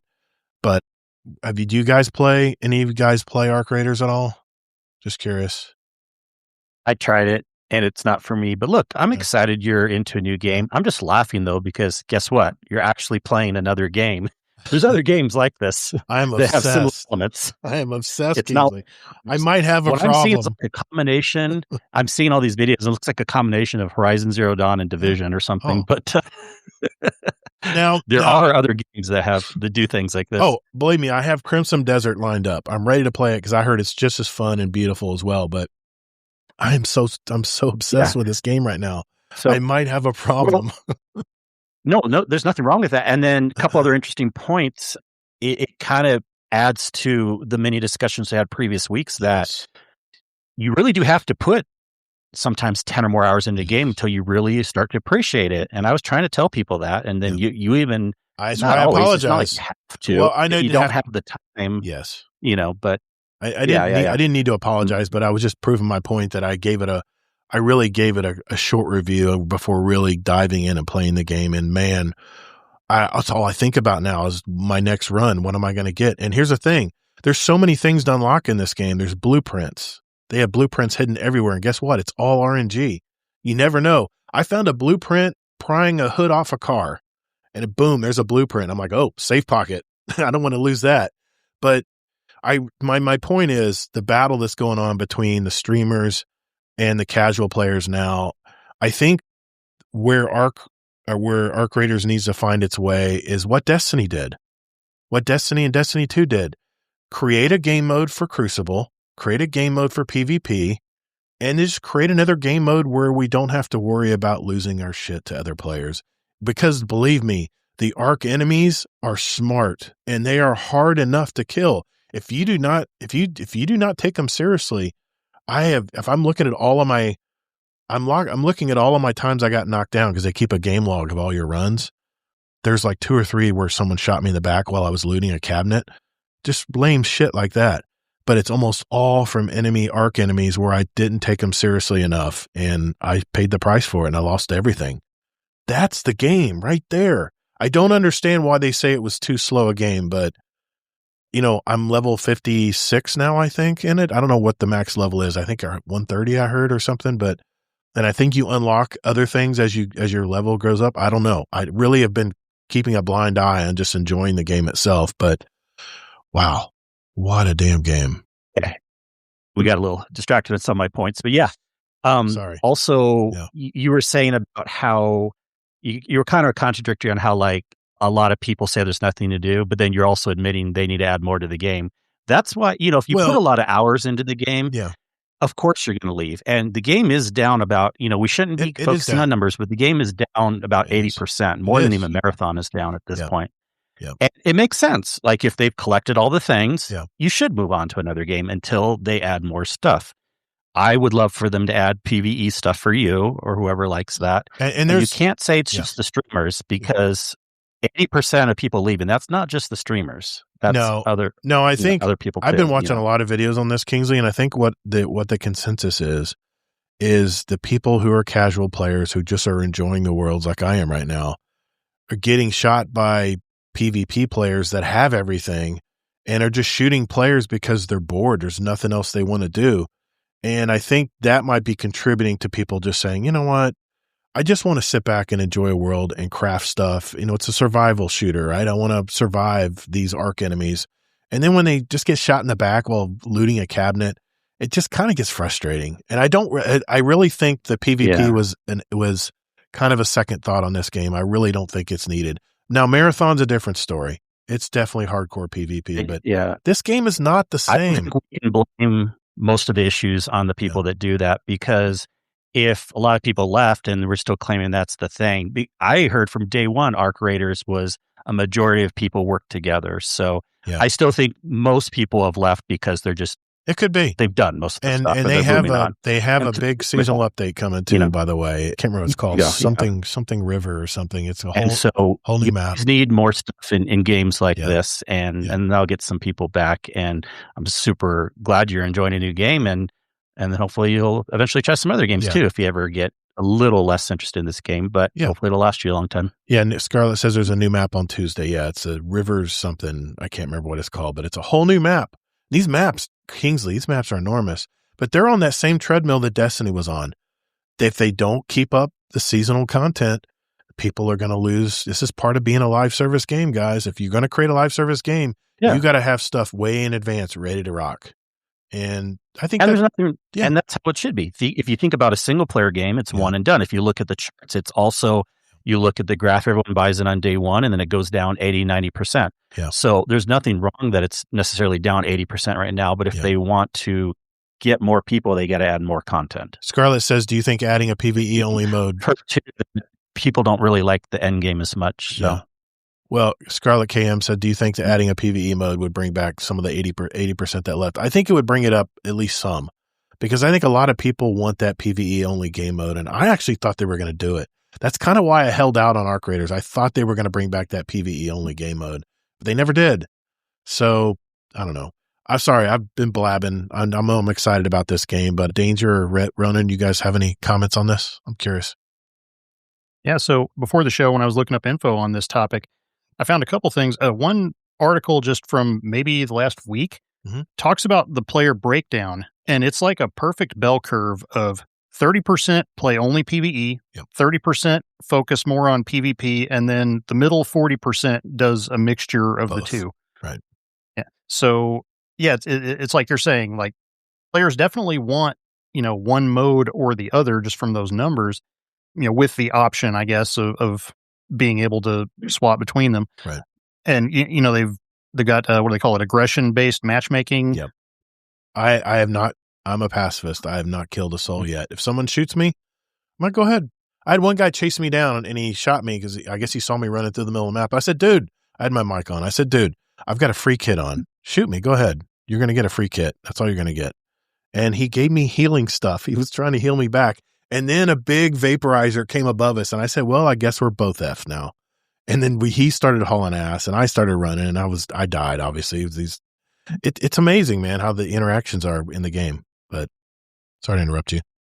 The bell curve thing, because that's some actual statistics that show it's not just one or the other. What do you think, Ronan? Is this something you'd want to play if you haven't played it? So for me personally, and Kingsley touched on this earlier, talking about how it reminds him of Horizon Zero Dawn. Yeah.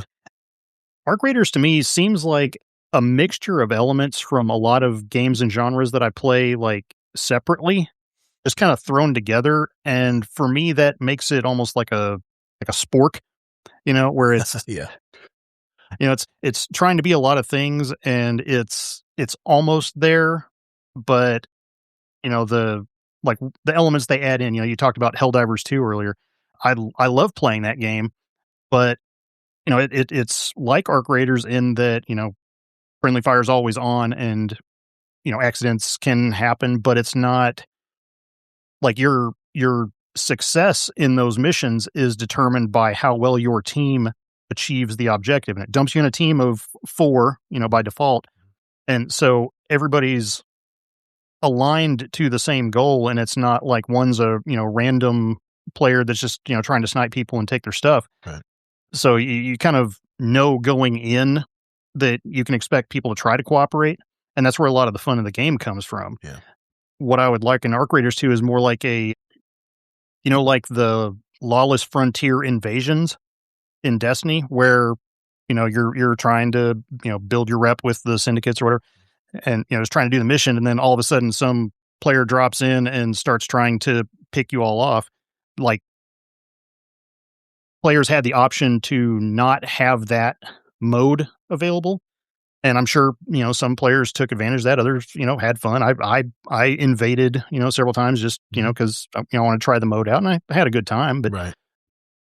But yeah, I think forcing everybody to play in that environment, and with Arc Raiders, especially like having all your gear and stuff like taken from you, there's that added element that I think makes it more like your, classical extraction shooters like Tarkov or something like that. But players aren't necessarily wanting to like consent to that style of gameplay, but it's always there. And the articles I read, you were talking about how PvP got added into it, and the developers debated whether to include that or not. Right. What I saw that they had said was they wanted to add it in because it heightens the sense of risk and danger. Yeah, I get that. And it definitely does that, but it's like, I don't want to be the guy that's, heightening someone else's sense of risk and danger in the game if I'm just wanting to play the game too. Yeah. There's so much to do in this game, Ronin, that I really, like I mentioned with Helldivers, I think this game needs a common cause. Final Shape had it. We want to defeat the Witness, right? It all built up to the Final Shape. We all loved to play that campaign because we wanted to come together to play that Salvation's Edge raid, and finally defeat the Witness. That's what Arc Raiders lacks right now. There's if it's very Matrix-like, it reminds me of maybe that's why I'm love this game so much, because in the Matrix, everybody lived down below and they'd either hack into the system or they would get in these ships and these sentinels would chase the ships and stuff. The movies. It's very, very much parallel to the different kinds of creatures that have been mechanized to kill humans, and a lot of parallels with the Matrix, kind of like. But I think if we had a common cause, if there was every season it ramped up where there's a bigger and bigger threat, or there's something that this is heading towards where we can have that Matrix moment where we beat the final, I can't remember what they called him, the architect. We wanted to finally kill the architect, right? And reboot and restart everything. That's what Arc Raiders is lacking right now, is that common cause. Other than we want to kill Arc, yes. But I think people get bored after a while. They're like, well, yeah, I've been killing Arc, I've been doing my part and everything, but where does this go? Where does this lead to? It just leads to another raid. So I think that's what Embark needs to figure out. And I if they do that, I think it will become a 10-year game like they say it will be. It'll be a carbon copy of what Destiny and Destiny 2 was. So Danger, go ahead, man. I know I haven't let you talk here, man. What do you think? And that's so I think this game has potential, but I don't think adding a PvE is going to solve anything. Okay. So I've played Arc Raiders. I'll be honest, I've played a couple of hours. It just wasn't my thing. That's I think cool. the final straw for me was extracting into whatever the mainland is. And before I even take Esperanza or something. Yeah, Speranza, whatever. Before I even took a step, I got sniped, and that was it. I was done. Oh yeah. So frustration. So it's like, right. And then it just kept happening and happening, like these little moments like this. And that's fine. Like the people that want to do that, more power to them. Yeah. I think for me, for somebody that like, when I'm gaming, I don't always have the time to game. So when I do, like, I want to be able to go in and maybe set some time aside, do some certain objectives, whatever it may be. Exactly. I want to feel like I've accomplished something. In that game, I don't feel like I'm accomplishing anything. I don't think a PvE is going to solve anything because that game is set up to be a blend. Mm-hmm. And you would need to do something like Titanfall 2, which is another extraction shooter, but they had a campaign and they had a PvP option, and you could choose one or the other. Yeah. It wasn't both. Right. I think they're past the point where that's an option now. They can't go back. They can't add. They can't really. I mean, unless they do, and if they do and they pull it off, great. But I don't think that they have the ability to set up. Like, you're looking for a common goal. Like, what in the game so far that you've played throws it out there that there's this thing that's looming that could be a common goal, or could be something for everybody to rally against? Because at the end of the day, they really haven't done much, at least in what I've played and what I've been reading over the last couple of months. It really hasn't been anything like that in the game. And also, you're still going to have the players, like, we're talking about like the bell curve. You're still going to have the players that are strictly just want to play PvP. So it's never going to be a perfect system. And it's unfortunate. But I mean, it's unfortunate because I think if this was made as a survival shooter, and they just would maybe as your rank gets higher, the number of arc that you see on the map increases. It ramps up with your level that you're playing at. I don't know, man. I don't know how they fix this, but the very similar problems to Destiny. Destiny tried to reinvent itself with this. What do they call it? The thing after the final shape, and then they have this new storyline where it's all about the 9 now, and I don't know if it's as strong as the witness is, and I don't know if people are buying into it. And certainly the numbers are definitely showing that. But well, the bigger issue there is just less content, not so much the story. Yeah, and it's a live service game. You gotta keep on that treadmill if you want people to play your live service game. And I've thrown a few shekels their way. I've bought a few cosmetic items as well for some real money. I mean, I only paid $40 for the game. I feel like I'm going to get probably 500 hours out of this game at least. But the thing that gets me is what all gamers love. That's the gambling aspect, because you could pry open anything in this world and you never know what you're going to get. That's what keeps me playing, man. That's that dopamine hit. When something pops up and you hear that, it's like a little musical. It's like when an exotic engram drops in Destiny, you hear it, you know it, and you're like, oh, what's this? So yeah, I know a lot of times you do get rubber. You didn't like RNG in Destiny.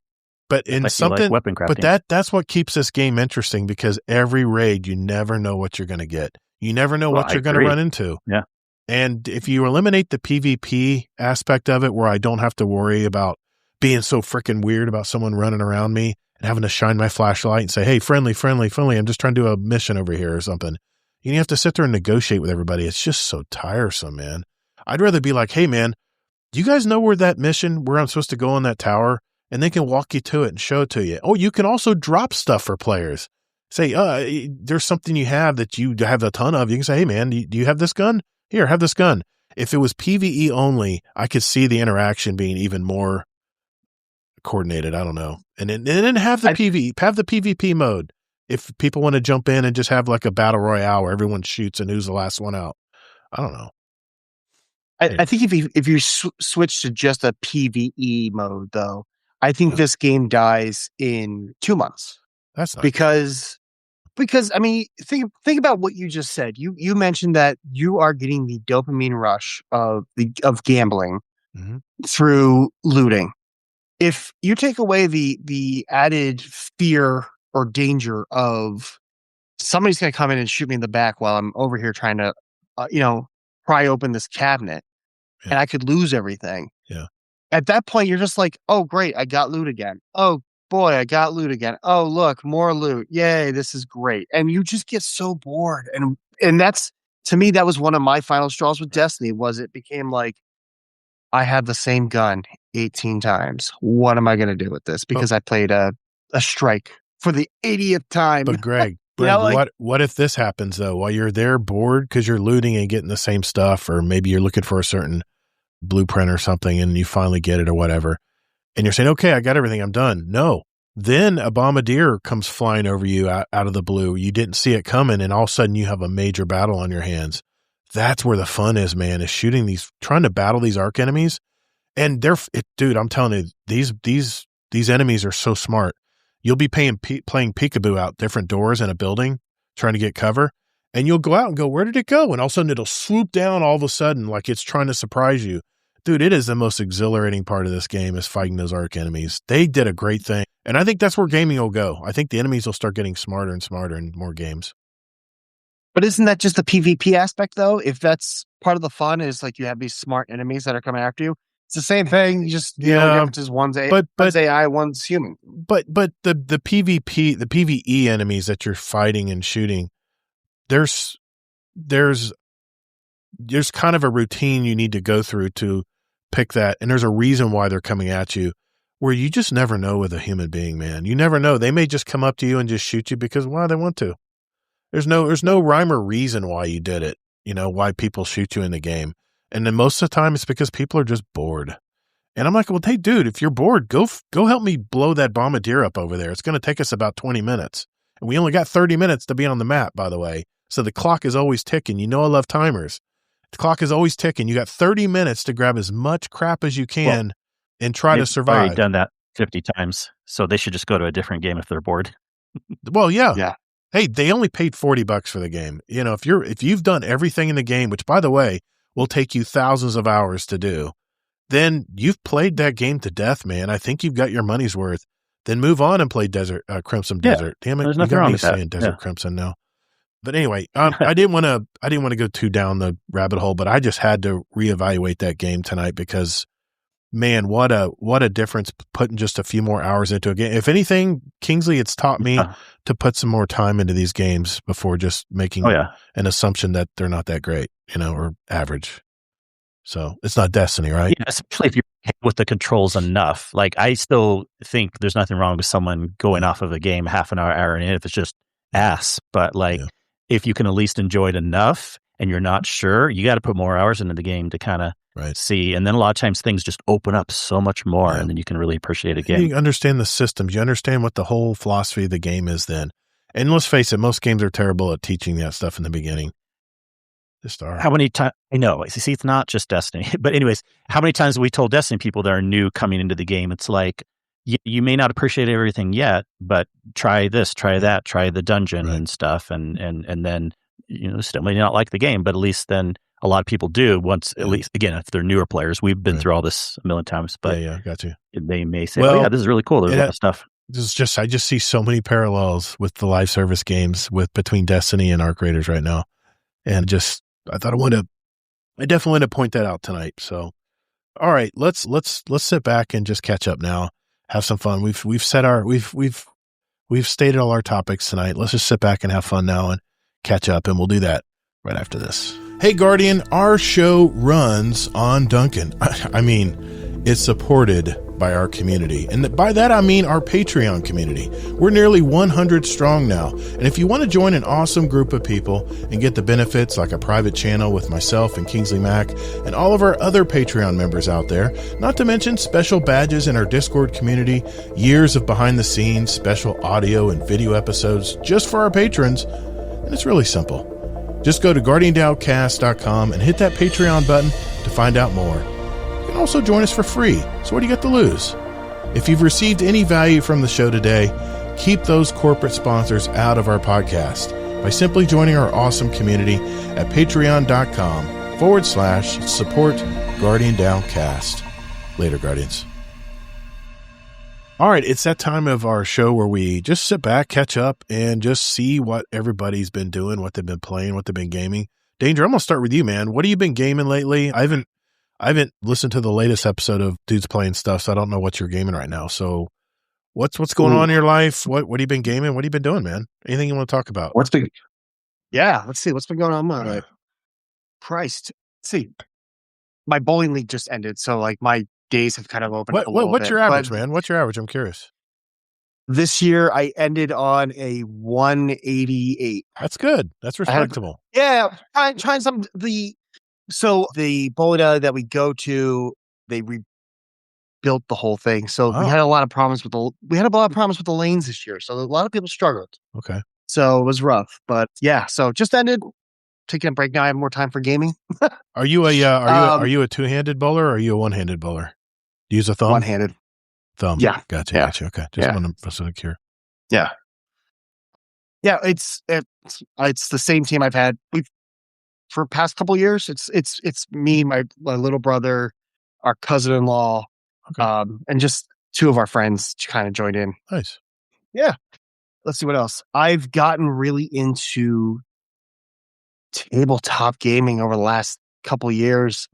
The big thing now has been Warhammer 40,000 over the last 2 years. I've gotten into painting and model making and trying to learn the game. Video game wise, the last couple games I've been playing, Pragmata, which just came out. Yeah, what do you think of Capcom? That? Yeah. I love it. I love it. It's so much fun. It is a game that is not, it doesn't really hold your hand. It wants you to make mistakes and start again. But it's also just like a fun, go into a room, shoot some enemies, learn, like they have an interesting battle phase where you can do a hacking system. So it's almost like you're learning how to do like quick hacks before you shoot, and you can lower defenses and all that stuff. Shortcuts and stuff, kind of. Yeah, kind of like level up your character. But that's been a lot of fun. Another game I just started playing is called Replaced. It's like a 2.5D platform shooter. If Blade Runner was a game, it's probably the best way I would describe it. It's very cyberpunky. Sounds fun. Dark and gritty. Yeah, check it out. what's the other one? And Windrose has been a big thing in our community. So many good things about Windrose, man. And it's very much. Mama. It's like a survival game, right? Windrose. It's a very deep game too. A very deep game. If you took all the best parts of the boat battles from Black Flag and then added in a little bit of a survival aspect of it, it is a lot of fun.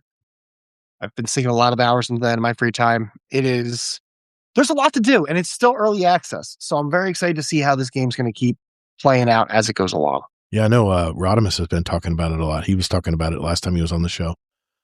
Yeah. Good things, man. I've heard good things about that game. Yeah. I'm so excited about the future of gaming, man. I love these worlds that you get lost in. It's just so cool.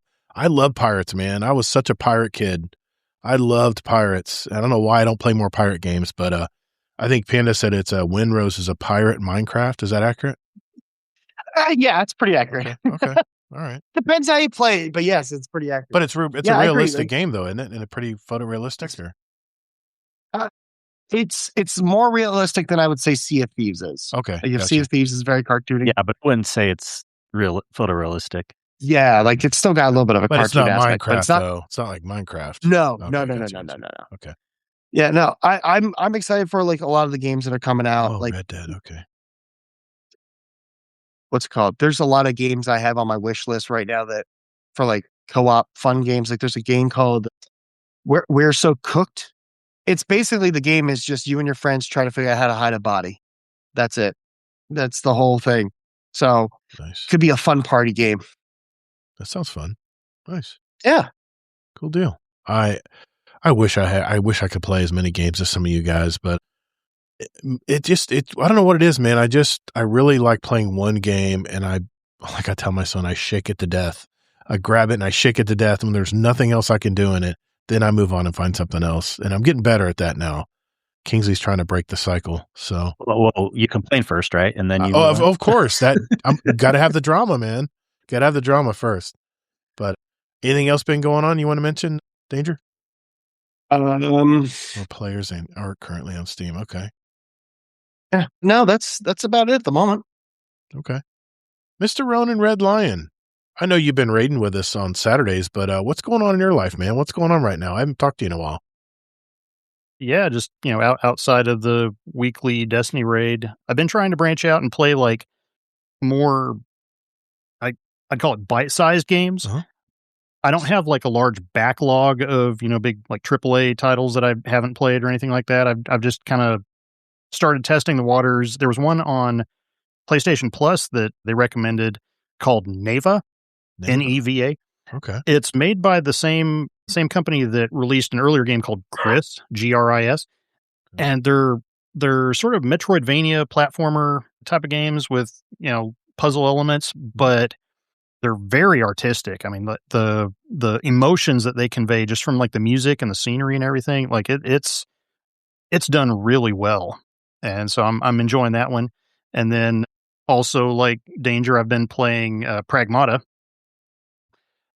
Enjoying the heck out of that. Like mechanically, it's a neat game. I love the way it plays with the hacking mechanic and everything. But for me, it goes a level deeper because my daughter loves to sit and watch and play along with me. She's preschool age, so not getting very involved. But there's the game. The internet has nicknamed it Dad Space. Because the over the shoulder third person, it looks like Dead Space if you remember those games. Yeah, but I thought you said Dad Space. Yeah, Dad Space. So that's what they've nicknamed it because of Dead Space. I got you.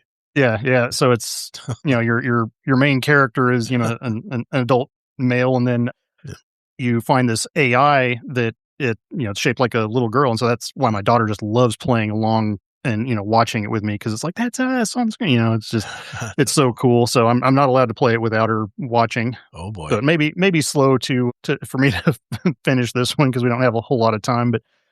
But yeah, it's just it's so cool, and I'm really enjoying it. And how old's your little girl now? How old's your little girl now? Preschool age. She's 5. Okay, nice. Oh man, it's a good time to get into gaming. I love it. Yep, I've got some old controllers that battery might be not She's playing, man. She's driving, right? She's driving. Yes. Give her the fake wheel. So that's a lot of fun. And then just on the TV side, we're fixing to start the 6th season of All Creatures Great and Small. I've talked about this one several times in the TV channel, and the latest season just came out. So we're getting ready to see the latest season of that. Nice. That's a really good show. I recommend that to everybody. Just name it again? All Creatures Great and Small. It's Great and Small. Yeah, you mentioned that last time, I remember. Okay. All Creatures Great and Small. Man, I'm writing a lot of stuff down tonight. Okay. Awesome. Man, there's so much to watch on streaming now too. A lot of stuff. Okay. I would recommend Margot. Margot Has Money Problems, if you need another show. It's on my Apple Watch list. Yeah, it's on my list. So good. It looks so good. My wife wants. See, there's certain shows that my wife is like, oh, I want to see that. I'm like, damn it. Okay, that means we got to have a night together where we can sit down and watch it. Because if I watch it ahead, it's like I'm cheating on her. You know, it's crazy. Yeah. Yeah. Sorry, Ronan. Keep going, man. What else you got? What else you want to talk about? That's really all I got. Just had a shout out for Allocate and the Friday Night Raid crew.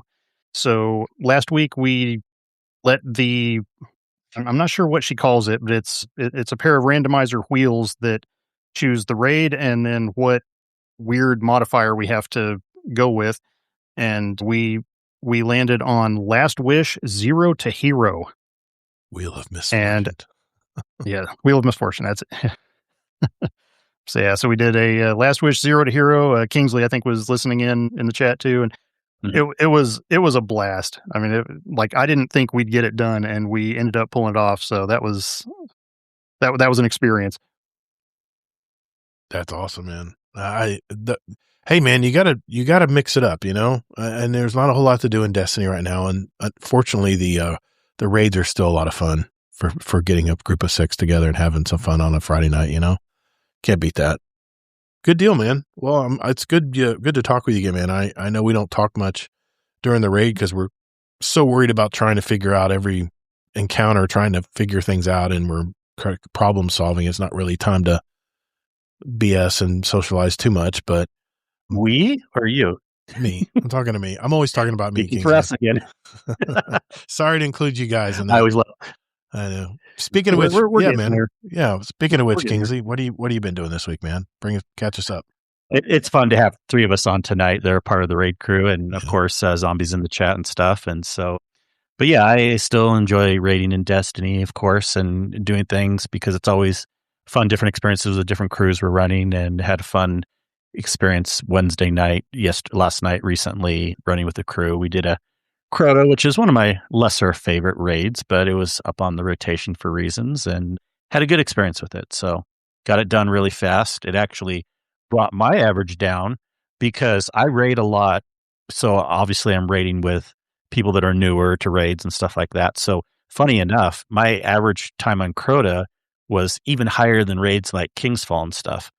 I think my average time on Crota was like 2 hours and 14 minutes or 2 hours and 20 minutes. I should have screenshot it before. Yeah. But we got the raid done in just over an hour.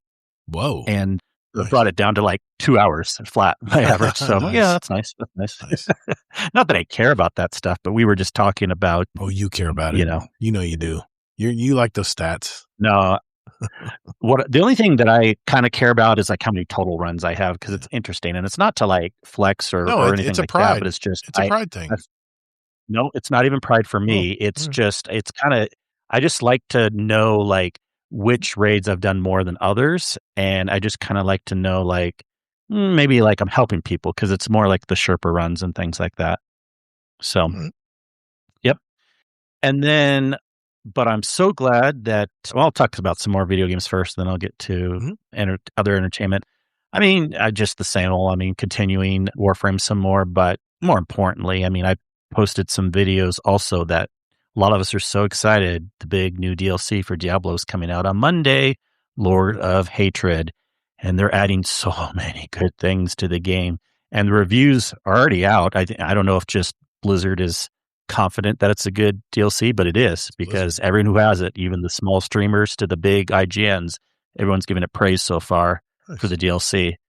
And the thing about Diablo is the campaign is always excellent, even if you don't do the end game stuff or the seasonal stuff. So really looking forward to this. And just to clarify, sorry to interrupt, just to clarify, if I were to jump into Diablo 4, I could play the basic campaign and then jump right into the latest seasonal campaign right afterwards, or because the regular campaign the regular campaign is always there, right? It's always there for me for new players. Yes. Okay. Yeah. Just want to clarify that. Yes, it is. Okay. Then I could jump into the season. Yeah, they haven't removed anything from the game. The campaign, think of the campaign as something different. It's just something to do, and some people even redo the campaign each season, even if they're doing the seasonal track. Okay. I was just it's a lot of XP and stuff. Asking for a friend who might want to jump into it later on. Yeah. Mm-hmm. But I picked up the DLC, so when that comes out, I'll be ready. Nice. Yeah. Nice. Yeah. Yeah, I'm so excited. Yeah. Diablo 2, Panda, I've been talking about recently too. I stepped away for a while after, and just their seasonal model, if you have time, has really been one of the best seasonal models of any game I've ever played. I mean, even I like Division seasonal model better than Destiny right now. But like Diablo, just the way they do it, the seasonal model is really peak on that. But anyways, so glad Danger's here because I did start watching Black Mirror. and yeah, of course I like it. It's amazing. Just now? I knew I would. What do you mean just now? Black Mirror, man? There's been like 4 seasons. I can name 10 shows that you haven't watched yet. All right. Well, I won't go down that. I want to. Never mind. What a show. Anyways, I knew it was a show that I'd be interested in, but it was coming up when I was on their show that I was just finishing Arrested Development. So for whatever reason, I had Black Mirror. I keep wanting to say Black Flag now because that's it's on your mind. It's on your mind. Yeah. But Black Mirror, for whatever reason, I was bumping up to the top of the list now. And it's exactly kind of what I was looking for. Now, sometimes, even though, yes, it is gritty, sci-fi, all the stuff I like, I still can't sometimes get distracted by sometimes the campy British humor that's there.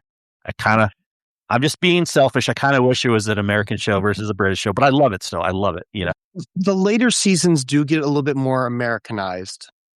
I love British humor. I love British TV. So like for me, it doesn't affect me I'm as not much. so much into like all the Doctor Who's and stuff. It gets a little goofy for me, but that's my jam.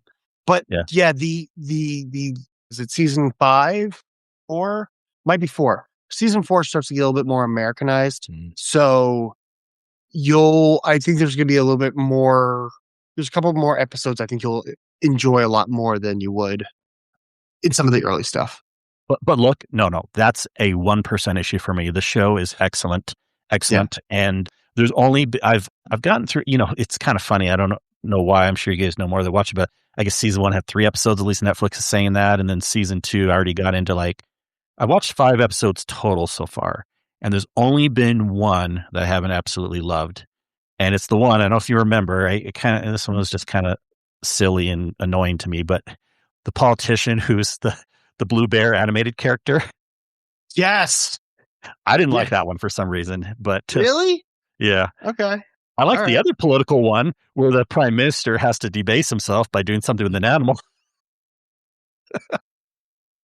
I liked that one for some reason, but anyways, excellent show. A lot of craziness to it. I showed my wife the episode, probably my favorite one of the 5 I've seen so far is the one with John Hamm. They're supposedly, and I won't give away the spoiler, but they're in like a winter area, but like they're using like technology to get in each other's brains, and John Hamm's like kind of trying to get a confession out of the one guy. But that's like my favorite so far.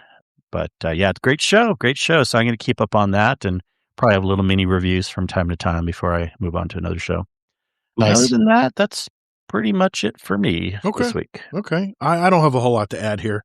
I did go to the theater and see a new documentary called Lorne, which takes a rare look at the creator and producer of Saturday Night Live. By the way, if you haven't seen the movie, it's the movie that tells the whole story of SNL, the history of SNL. That is a must see. It was probably one of my best movies I saw last year. I think it was called Saturday Night. Saturday Night Live. Saturday Night, I think is the name of the movie. Saturday Night. Fantastic movie, man. And the characters who replay a lot of the characters that we knew all these years. I'm not like an old school dude. I didn't watch it in 75. I wasn't old enough, but I did watch it in the early 80s and to what it is today. So I'm a big fan of Saturday Night Live, even though it's not always funny. It's just an experience. You just have to, just the way they put these shows together and they go live. They actually do a trial run at 8:45. I never knew that. And then they go live at 11:30 and it's crazy. Anyway, it actually follows around Lorne Michaels, which he has had some rare interviews that he really doesn't talk about himself a whole lot. And this movie didn't really bring out a lot of his private life, but there were pieces and parts of his private life, like he lives in Maine. Well, that's his private time. And he's very much a nature guy. He loves to play hockey. He's from Canada and he loves the natural world. And for all the craziness that is Saturday Night Live in New York City, his retreat is a lake, a property that he owns on a lake in Maine. And I've been up there in the summer. It is fantastic weather. It's a fantastic place. I've hiked the Honeycomb Trail. I mean, it's just amazing place. I'd love to live there. We even thought about having a summer home up there, but it's just expensive having two houses, man. It's just crazy. Hard enough owning one these days. But, we get a little peek at his life. I really enjoyed it. I give it 4 stars. It was very good. Rotten Tomatoes has it at 68%. So I recommend checking it out. It'll probably be coming to Peacock because it's all about NBC. So if you have Peacock, don't be surprised if it's out probably in the next couple months. Like I said, if you're a fan, it's a must see. And now I've already talked about all of my man love with Arc Raiders, so I won't go into that anymore. Again, a shout out to our raid group. We did try to get the final Salvation's Edge raid encounter done this last Saturday, and we got so close. We got down 2 and Enrage, but we just aren't quite there. We just got just a few more reps, and I think we're there. And like I said, hopefully they'll get that exotic to drop for me too. We'll just see. But we are taking this Saturday off, by the way. Maybe I'll stream some Arc Raiders or something instead, but we are going to take a break raiding this Saturday like we normally do. And we'll be back the following Saturday to do it all over again. So, hey, let's get in some questions for the show tonight. I think we got a few that have been added. We'll jump in and check out that really quick here. You know what? Let's take a small break here and I'll pull them up. Hey, Guardians, if you would like to ask us a question for the show, head over to guardiandowncast.com to send us a voicemail or email us with your question. However, the best way to send us a question is to write it out in our podcast questions channel in our Discord community. You can access it on the Discord app on your phone or on the web. It's discord.gg/Guardian Downcast. Don't think about it. Just do it. Do it right now. The links are in our show notes. Later, Guardians.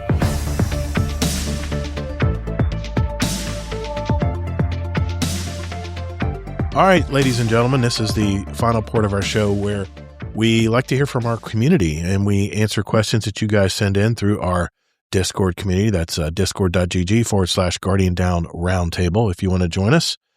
First one is from Deadpool1 Merc, and he says, what matters more in today's gaming scene? Is it hype at launch or long-term support after release? I mean, for me, it's not about the hype. I mean, it's all about is the game, if I'm going to be playing in like Arc Raiders, I need to know that Arc Raiders is going to be around for me to invest my time in it. If I know there's some kind of end game coming or a big baddie or something down the road that they're going to bring in. So for me, it's about long-term support. What about you guys? Hype, long-term support? What do you guys look for? Depends. It really depends. And what are we basing this off of? How much money the studio makes or how people like the game? Mm-hmm. But I guarantee there's been single-player games that have made more money, even just initial drops, than long-term. But yeah, I agree. For my own personal, if it is a game that's live service, it's going to be, this is the issue with Destiny. Sure, Final Shape is amazing and stuff, but we need the more long-term stuff to keep it going than just a good DLC here and there. Yeah. Especially if it's live service, definitely. Danger, what do you think, man? I think it depends on what the game is. Like, I would say when it comes to games like Naughty Dog is putting out that game Intergalactic on the PlayStation. Like some of these like single player PlayStation releases, I think that's the initial hype is kind of what draws you in because especially, a studio that has a track record like they do. Right. But overall, for me, I think it's going to be the long term for a game, because I guess I've been playing a lot of early release games, and as long as I know that and they're pretty cheap up front, but as long as I know that they have something going on long term, I feel good about my purchase. Okay. Yeah, and External Barge on Twitch says, don't base it on what others think. Base it on your own experience. Yeah, I agree, man. Ronan, what do you think, man? Hype or long term? Yeah. I think hype is going to make more of a difference in terms of how well a game sells and how much money it's going to make, et cetera.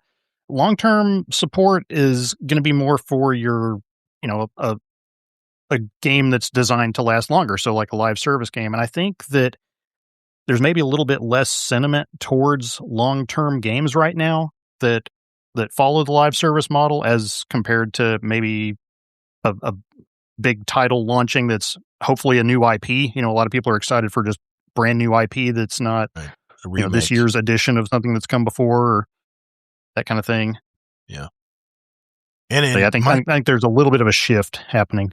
My God, games are so scrutinized today. Everyone's looking at the numbers as soon as it comes out. I'm like, man, what happened to just playing a game and buying a game and playing a game and being done with it, moving on? We all are so focused on these numbers these days. I fall victim to it too. I've been doing it as well. He has a second part here. He says, which current trending game do you think will fall off the fastest? Okay, that's a little deeper question. Which current trending game do you think will fall off the fastest? What's trending right now? Because we can't say Arc Raider or Marathon. All right. Not trending. What about the new game Danger and Ronin are playing? The one with the cybernetic girl that rides on your back. I can't remember the name. Single player game will always drop off. Yeah, I think you gotta look at this. I think we have to look for a live service game. Yeah. Well, you know what my answer is going to be. I've already mentioned it. Let's look at Steam charts and see. My answer is going to be Marathon. I really think Sony's taking a really close look at Bungie right now, and I think they're getting nervous. I really do. They're starting to make some. But it's not trending, so.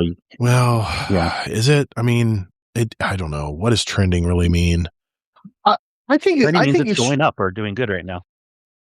I don't think it's the game itself. I think you got to look at it as like extraction shooters in general are probably what's going to fall off. I mean, we've kind of agree on that. Yeah, we've had that discussion before. Yeah, but isn't there just a natural lifetime of a game where it's just going to start dropping off, whether it's whatever type of game? I mean, yeah. But you look at Warframe; it's settled. I think the point he's making is it's trending right now, but it may drop off a lot. I got you. That's how I read it, anyways. Okay. Yeah, you're probably right. I probably misread that. Okay. Ronan, he said yes in the chat. What do you think, Ronan? Yeah, I think it's going to be genre based as well. You're going to see ebbs and flows of people being drawn to extraction shooters, or Expedition 33 got a lot of hype over the last year, and so people were spending a lot of time with RPGs in that regard. And so I don't think it's going to be like a specific game necessarily, so much as people are just going to shift to whatever the underlying style or genre is, and that's going to be what's popular. Yeah, everybody's jumping on the extraction shooter game mode right now, that's for sure. Dadbot Hero has a question. Not just that. Well, I know. Yeah. I'm looking at the charts like Slay the Spires trending right now. Slay the Spire 2. Yeah. Very little game. So good. Small little game. That game is so good. My son's playing it all the time. Windrose is also trending right now, according to Steam chart. I actually bought Slay the Spire, the original game. I thought it was fun. It's just, there's just so many games competing for my time right now. So, but the original Slay the Spire I thought was fun. I don't really have any opinion on any of those. If I think they're going to crash, who knows? I don't know if you guys do, but yeah. I mean, Slay the Spire 2 has been a lot of fun. It's very good multiplayer as well. Okay. I didn't even know it had multiplayer. Cool. Okay. The second one does. The first one does not. I see. Maybe that's why I didn't know. Okay. Dadbot Hero has a question here. He says, if you could drop yourself into any movie universe as the main character with full awareness you're in a movie, what would your story look like? What would your story look like? Good. You got one? I would want to be thrown into the Simon Pegg, Edgar Wright movie universe.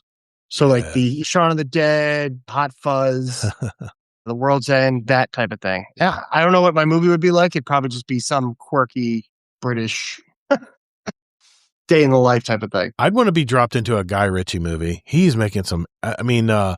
He's making some great movies. And what was it? The Distinguished Gentleman movie he made a couple of years back. I'd love to be the main character in that group of characters, those misfits who went on this impossible mission to destroy this sub, I think it was, the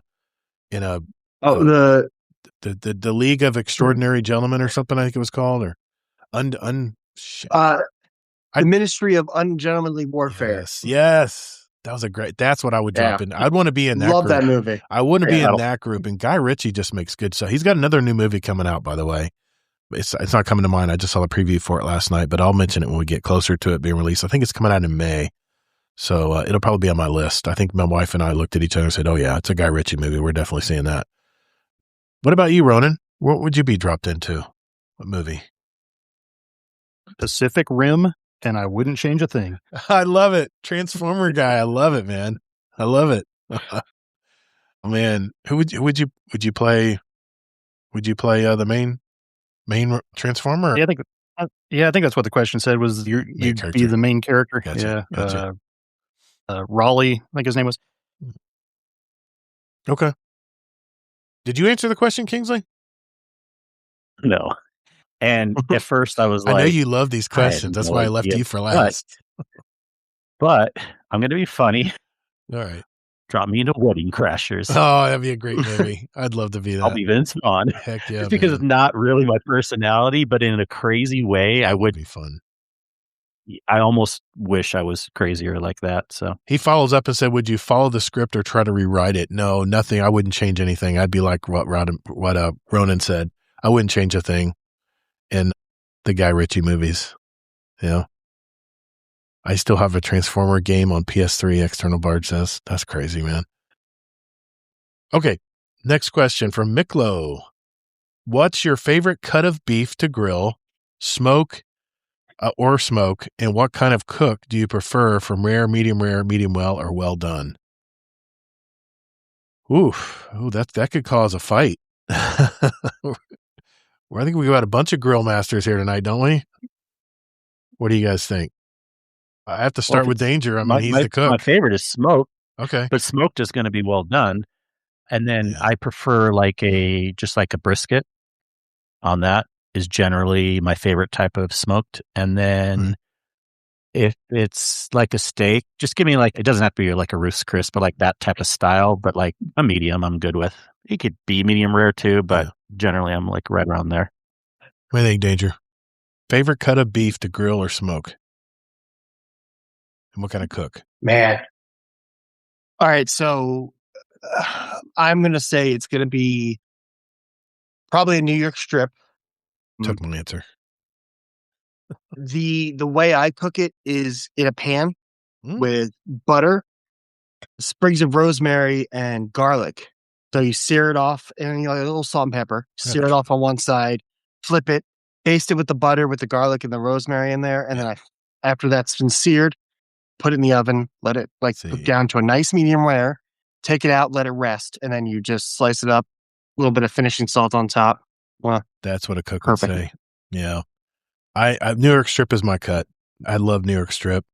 I only buy it when it's on sale because beef is crazy expensive right now. I just like a nice medium rare cook. I try to cook it pretty evenly. I try to get a nice char on it on the grill.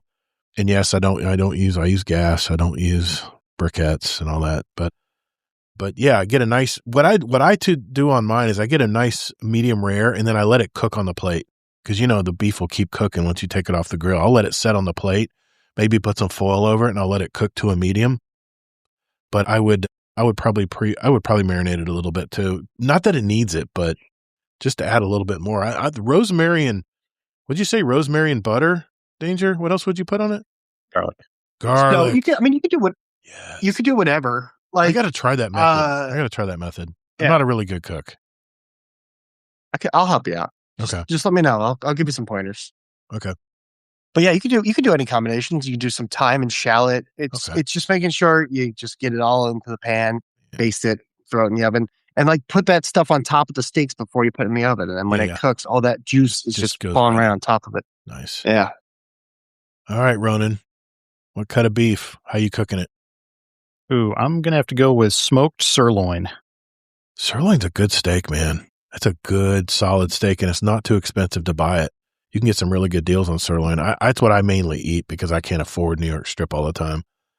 But yeah, you can't go wrong with that, man. I mean, you can get sirloin to just be like so tender. It just depends on the cut you get, Yeah. Nice. Good answer. Good answer. Yeah. Your brisket tends to be real popular for smoking around here. But yeah, there are a lot of restaurants that smoke sirloins on the menu, and I haven't seen it outside Texas. I'm sure it's out there, but yeah, just in the last, several years, I've gotten to experience it. And yeah, that's probably my favorite way to have beef cooked. I like it. Okay. Rodimus has a question here for Danger. I didn't want to end on this one, so I'll start. We have 2 left. How does it feel to be regulated to a less comfortable sitting arrangement? All right. So I don't know if anybody in chat can see behind me the Philadelphia Flyers jersey going on. I'm from South Jersey. I love my Philadelphia sports teams. I'm very happy right now that my Flyers are in the playoffs. This is a long time coming for me. So we just recently bought a recliner. It's a nice leather recliner. It's very comfy. I was sitting in it during the game the other night, and I kept like sitting up really fast and then sitting down, sitting up real fast, sitting down.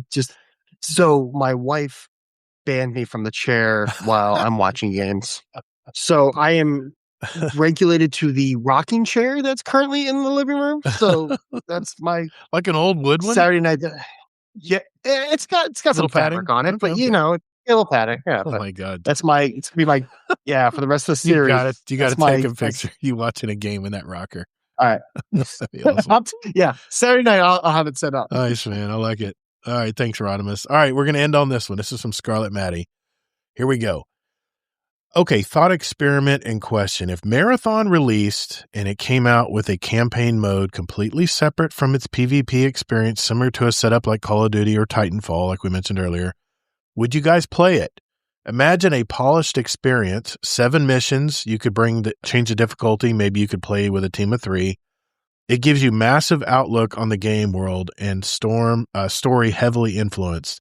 Personally, I think something like this would be awesome, although if they decided to try something like it, it would take a long time and sadly probably only have the developer experience to support PvP because that's the game they made. It's fun to imagine, though. What do you guys think if they created a PvE mode in Marathon with, like he said, 7 missions here? You can change the difficulty of it. Would you guys play it? No. I'd play it because I love, like Danger said, I don't think it would make that much of a difference. It might, I'm not saying it wouldn't make any, and they might get a couple more initial sales if that's what they're wondering about, but that'll get people interested for several hours and then they'll drop off so it's more going to be about the continual and the end game if you like Marathon as a base game. Yeah. Same thing with Destiny. Yeah, they make a good campaign, but you got to have more than just the campaign. You got to like the base game. You got to like the repeatable stuff. But what if it's like what Ronin is talking about? Like small, $40 game. Yes, it's only 7 missions and maybe it's I don't know, 10 hours of gameplay or something. Would it be worth the $40? I mean, he's playing some smaller games right now, but staving off the Destiny playing. I mean, what if it was just a small game like that where you can just learn? I don't know. I think I'd play it. I mean, because I love the art style. I love the features. I love the dystopian thing right now, man. It's my thing. I'm a Matrix fan, so you can imagine this kind of stuff just flows right into my eye line, the stuff I like to see and play. But what about you? You don't think so, Danger? You don't think so? I don't. I mean, I get what he's saying. I and as somebody that loves Titanfall 2, I think the problem is the game started out PvP. So to throw in a campaign at this point to tie in all the lore they're throwing in the PvP mode, could see it getting too confusing for a lot of new players and possibly just like losing them right off the get-go. Yeah, I mean, so it makes sense for Todd because he already likes Marathon enough that adding a campaign would be good. And to be fair, like I like Destiny enough. If any new little amount of content they add, I'll soak it up. But if you're not already into the game, I don't know that really gets that many additional people. Okay. Like it's fine. It's a fine game. Like I play it at this point. I play with friends. Mm-hmm. So if I'm going in with a group people I know, I'll have fun with it. But for me, like even if they had a campaign, there's nothing there that says like, oh, this is the game to play. Because to me, it's another Destiny. What could they do that's going to be any different? But for people that like the game, I could see wanting it. Just more stuff to soak up, Let's bring Ronin into this. What do you think, Ronin? Would you play a game it's got like a pretty tall hill to climb for me because, like games that I've played in the past that are, a campaign tacked onto what they expect to be a popular PvP game. It feels like the campaign is just almost like a tutorial or, tacked on just for the sake of having something. But also, I'm kind of dystopia'd out at this point. Right. Like a lot of gaming and entertainment has been themed around, just surviving in a dystopia. And I'm just kind of, I don't know, the genre is wearing out. All right. Well, on that note, that's all our questions we have this week. Thanks, guys, for being candid with your answers. I got to admit, guys, isn't life good? Life is good right now. We got so many different kinds of games to play out there. I feel very blessed. I really do. I mean, the fact that we can talk about so many games like this, I don't know. It is, Scarlett. Life is peak right now, man. It really is. It's a good time to be a gamer. There's a lot of games out there. Maybe we don't have all the time to play them, but that's a nice problem to have, man. Because when you get tired of a game, look at all the choices that you have to play a game. So I just wrote myself a note to say that because I got to thinking about that when we were talking about all these, when we're in a catch-up segment, playing all these games and stuff.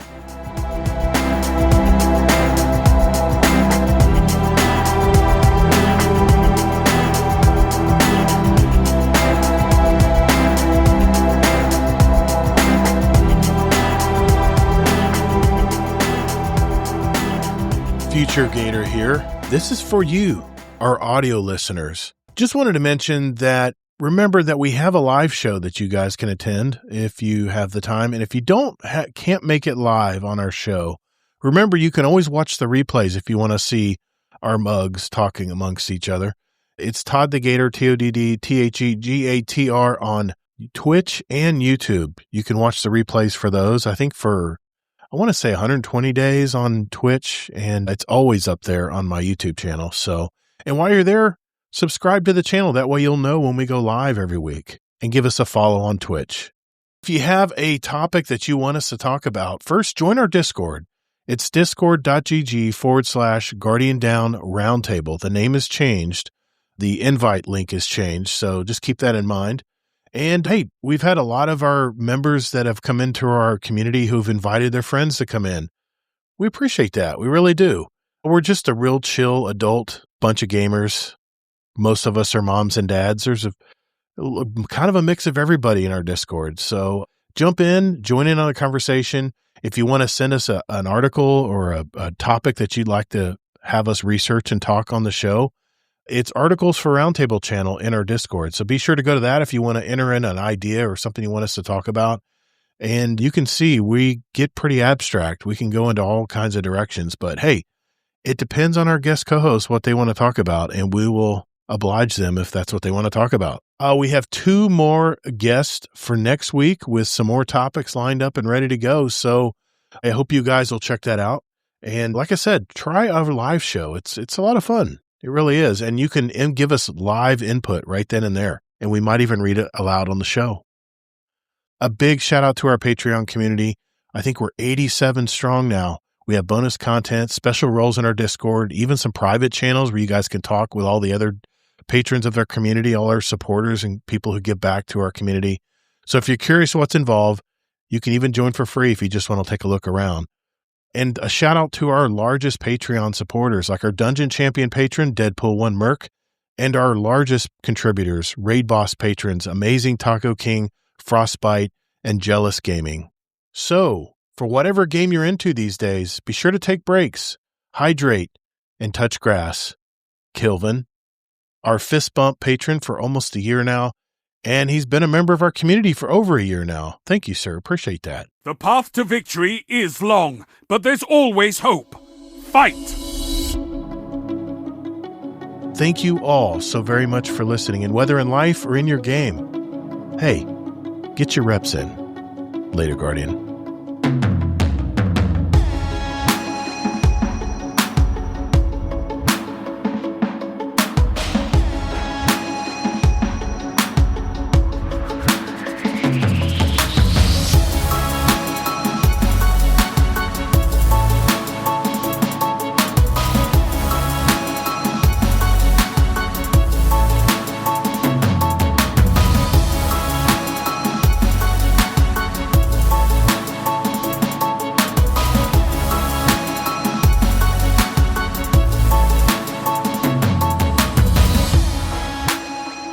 Overtime. Let's do this. But that's our show, guys. That is it for tonight. Appreciate everyone that came out and in our Twitch chat and our YouTube chat and also our Discord chat. A really good turnout tonight. I appreciate you guys being here. How about giving a shout out, Mr. DangerPowers? Talk about your podcast and where people can reach you, man. Yeah. So you can mostly find me over in the Space Mafia Discord that I co-run with Rodimus and Panda and Bell and a couple of the other guys. We have 2 podcasts that we do. First is Dudes Playing Stuff. Started out as a gaming podcast. Now we just we talk about gaming of all aspects, from tabletop to games like Magic the Gathering, to life, to movies, food, like whatever, friendship, magic, whatever we feel like. And then the second one is Dungeons, Death Saves, and Dice, which we have opened up our Discord to, if you're interested in playing Dungeons and Dragons or any other type of tabletop game.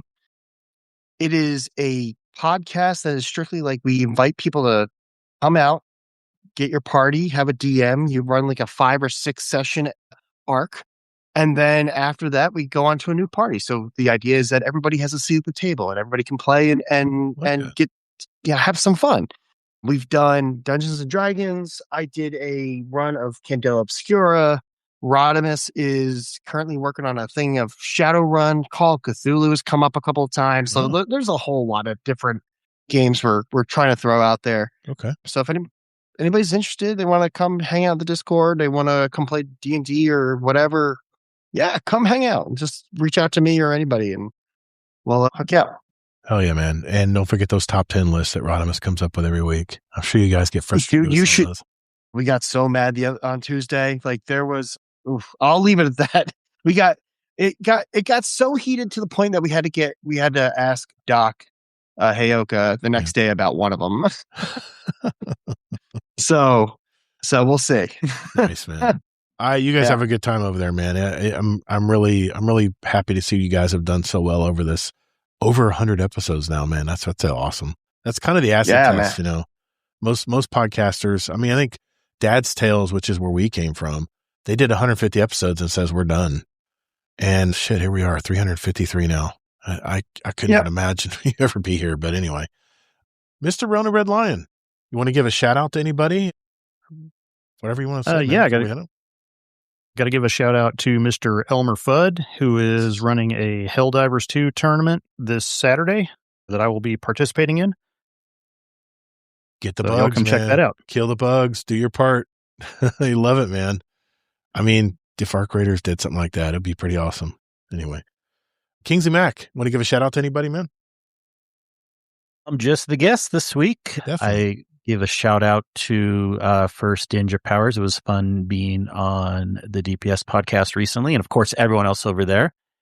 And then of course a shout out to Ronin, always a calm, logical voice while we're raiding.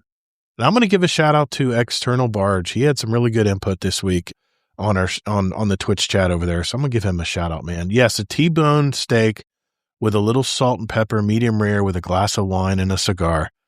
Now you got me, man. That's not a bad night right there. Just put a nice show on and you're good to go. Thanks everyone for showing up tonight. Thanks for hanging out with us. And remember, whether in life or in your game, get your reps in. Later, Guardians. Have a good one.